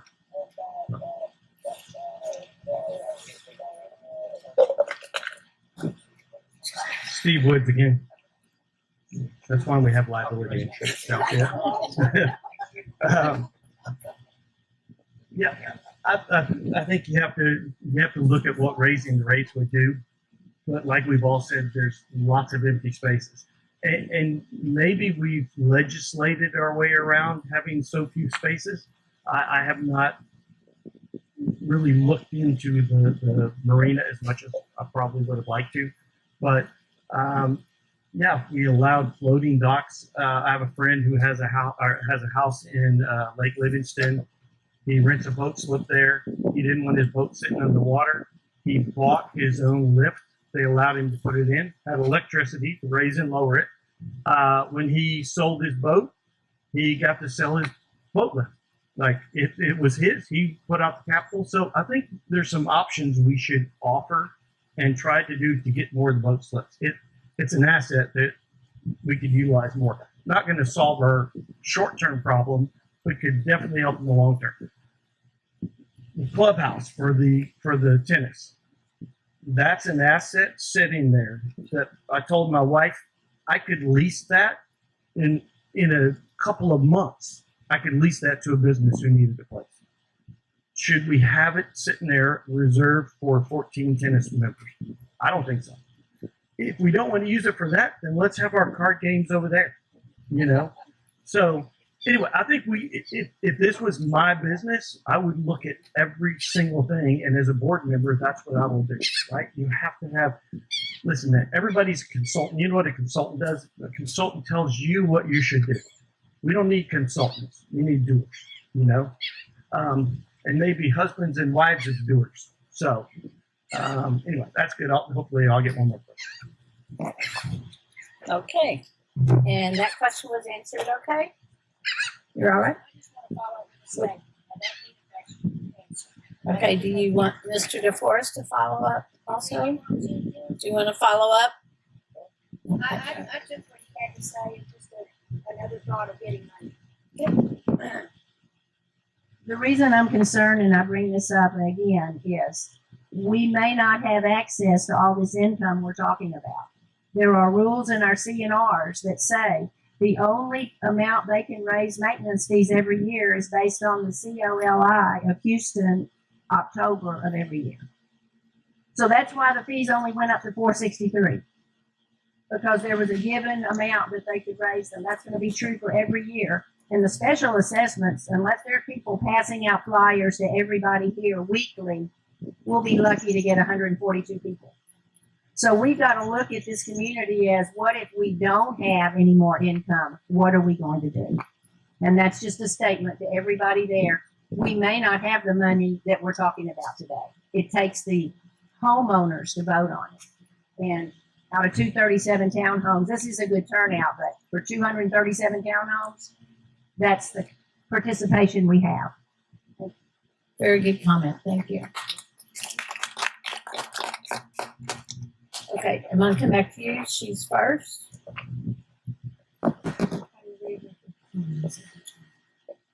My name is Carrie Humphrey. My question to each one of you. If the current board cannot agree at the present time on these major issues, if you were elected, how do you think you can change their mind today?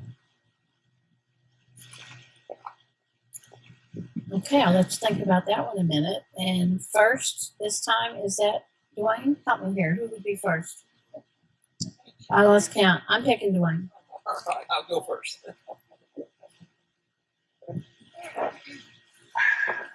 That's a really good question.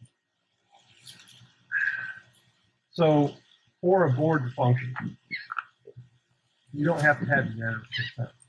You have to have consent. And one of the issues that I've seen come up in meetings that I've been to is you have consensus, but you've got dissent. And the dissent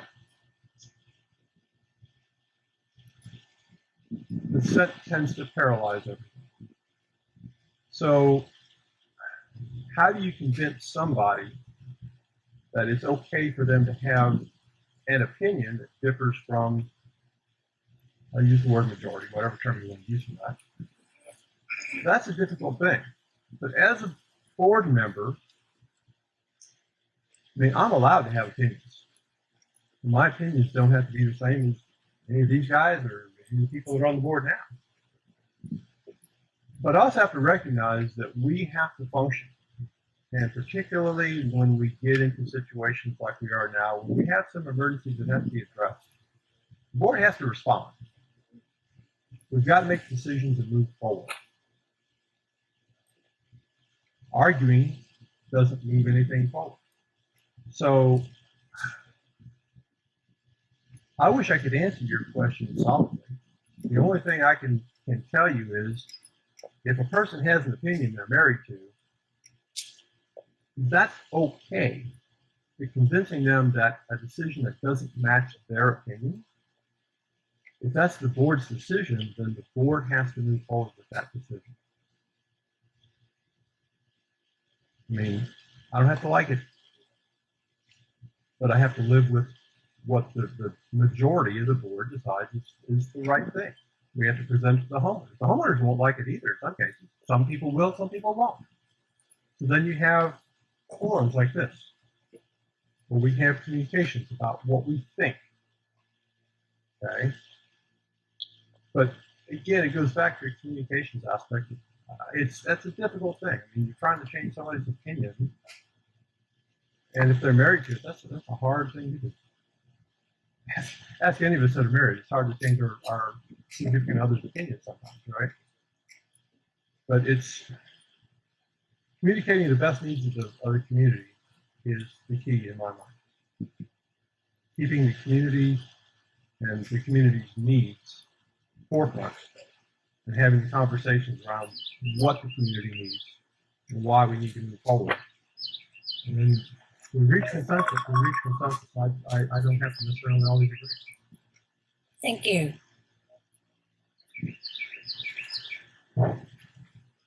Yeah, thanks, Gary. I think it's a great question. And I think it also goes back to why we're all here. This is a huge election. We are getting 4 new members.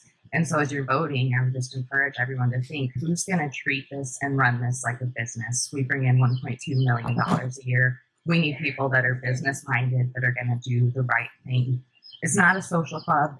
It's not a place where discussion should be stifled. It's not a place where we should be playing favorites. You need to be thinking about who you're electing, and do you trust that they're going to be able to work together and come to the right decisions? Yeah, I'll just say there's always contention when you have a new way of thinking versus an old way. I think it's a lot of how you bring up, valid points. How do you negotiate? How do you allow someone to see a different side and a different perspective? What we're doing right now is not working. That's clear. It's really not. We're driving ourselves into really bankruptcy if we continue on the same model. So it's going to take new people, fresh perspectives, and also a like mindset on how to move forward a little bit, right? If you really think about it, we've got to agree that the things that we were talking about, the things that are important to the homeowners, revenue streams, we've got to look at how can we change that? How can we improve that? How do we address long-term reserve issues? How do we look at our controllable costs? Those are all things that we have to agree to move forward on. And sometimes it's not an easy for people to sit back and not have an opinion on. I think there's ways that you can get there, even if you don't really, if I have a certain way I want to do it versus how Steve might want to do it. I think at the end of the day, as long as we're doing it in the right manner, I'm okay with that. It just needs to be done correctly.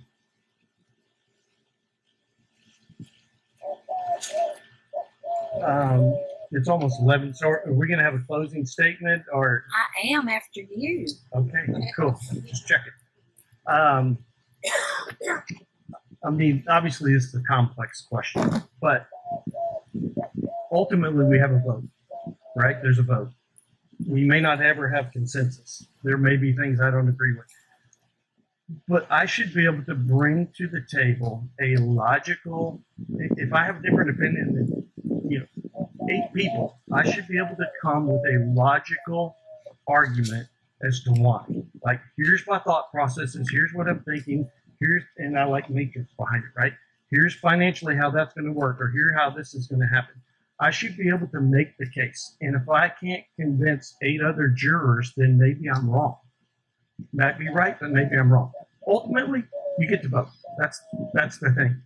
More importantly, and if you look at my bio, I say very clearly, we work for you. And I can't go ask 5 people in my circle of influence what they think about something and then think I have a concept of the entirety of Bal Harbour, which is why I believe we need, especially during this crisis, weekly open meetings. Every Monday night, 2 or 3 hours instead of emails and text messages and phone calls. Listen, I have a job that's very stressful and I'm busy. I'm not going to answer 400 text messages and emails during the week. I would rather sit down openly, let people hear what we're talking about, let people hear our arguments, and give us feedback. Okay. Before the time limit came, I did recognize that you had one more question. Jim's. All right. Jim didn't. Oh, Jim didn't go. Okay. That's right. I forget when we come back around. Now, board meetings are a process. And one of the things that I've noticed is that That's all right. I'm glad you did. the few board meetings that I've been to have been very raucous and undisciplined. And I noticed that I don't know if anybody pays any attention to Robert's Rules of Order, but we need to. And that will make it go smoothly, and it will keep it shorter, and it will make it more effective. I don't know if you've ever been to a city council meeting in Nassau Bay, but they have very. They don't follow Robert's rules either. Huh? They don't follow Robert's rules either. Well, they do, but they do closer than we Yes, do. they do. But one of the things they do have is a very clear set of rules about how you address and who can do what and how much time you have and those things that we don't have. And we need to. If we want our board meetings to be effective, we've got to have some, maybe not Robert's Rules of Order, but we have to have some rules of order. And we don't. And so that will make it easier for the board to do a good job of answering everybody's needs. May not be what I want, may not be what somebody else wants, but if it's the consensus of the board, then that's what it is. And that is not upon approval, but that is transparent to everybody. It has to be transparent to everybody, where everybody in the board stands, what decisions we make, and what our arguments are. If everybody's interested. And obviously we have a nice turnout, but out of 100, 200 and some odd people, a lot of them aren't interested. So, and that is an issue. And it is in every HOA. But that's where I stand. Okay. And you're going to forego your question. Okay. Okay. We're at our time limit. If it's a short yes or no question, let's go ahead and allow. Is everybody okay with that? Because this is very, very formative. Okay. Yes or no? Yes or no? I'm Sandra Dalkey, and I live with my husband on Sailboat. We bought here in 2013. I would like to know, if you were elected to the board, if you would have an intention of replacing the HOA manager and or staff. It's a yes or no.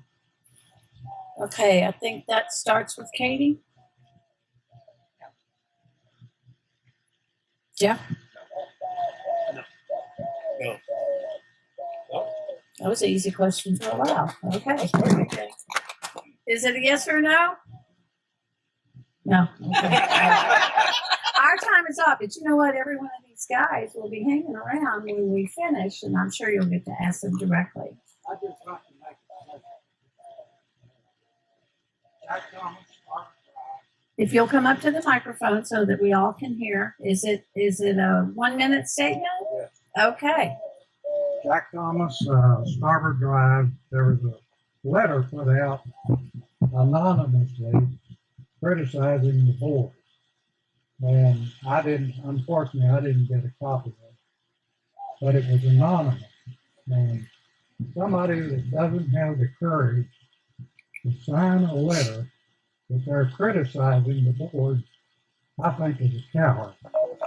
So I just want to say if that person or people are here, you got the courage, you need to stand up and repeat your criticism. And as would happen sometimes, that's going to bring another person who wants to answer you, and that person's right next to me. So I'm going to let him answer because he's right here. So the lady that wrote that took responsibility online publicly. So her name was JoJo Finkel. Does anybody know where? Bal Harbour. Bal Harbour, right. You want her phone number too, or? Okay, if everybody's good with where we have handled this situation, and I'm an outsider, you all have a lot of things to work on, but I would like to give our candidates a 1 minute closing. 1 minute, we're going to watch it real close. And if you would be attentive, one more 5 minute segment. I think it's important for you to hear. And I think, you're first, Jeff is first, right? Okay. Okay. I guess this is my closing. I do really, really appreciate this forum, and I appreciate the people that have shown up. I think this is the first time that we've ever even had anything like this in Bal Harbour, so I think we should continue these types of events. Regardless of who you vote for, I just encourage you to really think about your decision. There's 4 significant positions open, and I want you to think about how you think our community should move forward, and I think you should vote accordingly. If some of the things I've said to you don't fit your needs, then maybe I'm not the candidate for you, but I will tell you that if I'm elected, I will not operate as a volunteer. I know we're volunteers, but I will treat this like a position. I will treat this like a job. I will work hard, and I think that the things that have been said today are all really critical and are all priorities. We should be having specialist meetings weekly to get to where we need to be. So I appreciate your vote, and thank you again. Jeff is right. Thank you. Steve Woods. Yeah, I think all the candidates have done a great job. I think it seems like we're all on the same page, so I appreciate that. In my closing statement, I was going to say I'm a firm believer in in-house property management. I'm not a fan of third-party property management, so I love to keep the staff here. I will say I would like to see our professionality go similar to a property management company. I think the portal and the service request system and accounting, that would all be helpful. So I think those things need to happen. I think it will make living here better. Accountability will be better. And I think once Rick and Joy get over the shock of it, I think they will appreciate it. So when you vote for me or you don't vote for me, we as a community, we've got to get out and start to talk to our neighbors about I do not believe there's any way around the special assessment. And like I said, I would love to say we can accommodate everybody, and maybe we can. I don't know what the bylaws allow and don't allow, but if somebody's got a hardship, maybe there's ways we can. Let me tell you, if somebody cannot afford something, I'm going to give some of our money away. I'm not opposed to helping, throwing money with my neighbor. So I think there's a way that we can get the special assessment passed. All right. Thank you. It's getting money away.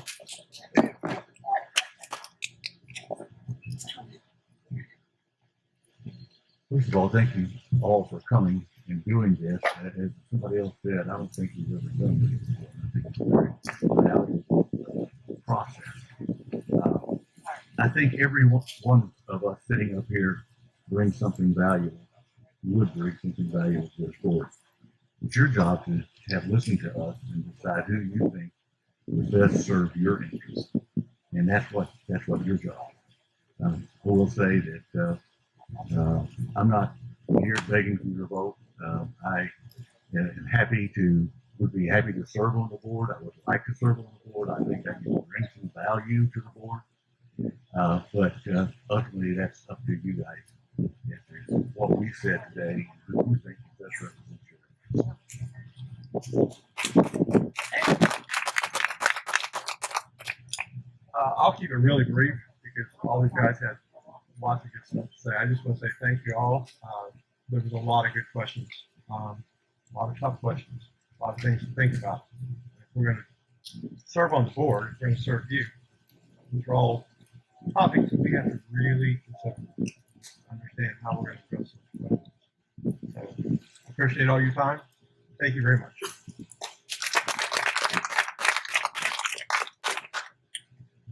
Again, thanks y'all for showing up. Really appreciate you coming out to listen. And I just want you to know that I don't take running for this position lightly. I sat down the other night and thought, what are the things that I would focus on and what are my priorities? And you can see I have a list of 36 with a little bit of wine spilled on the bottom. Just ignore that part of it. So,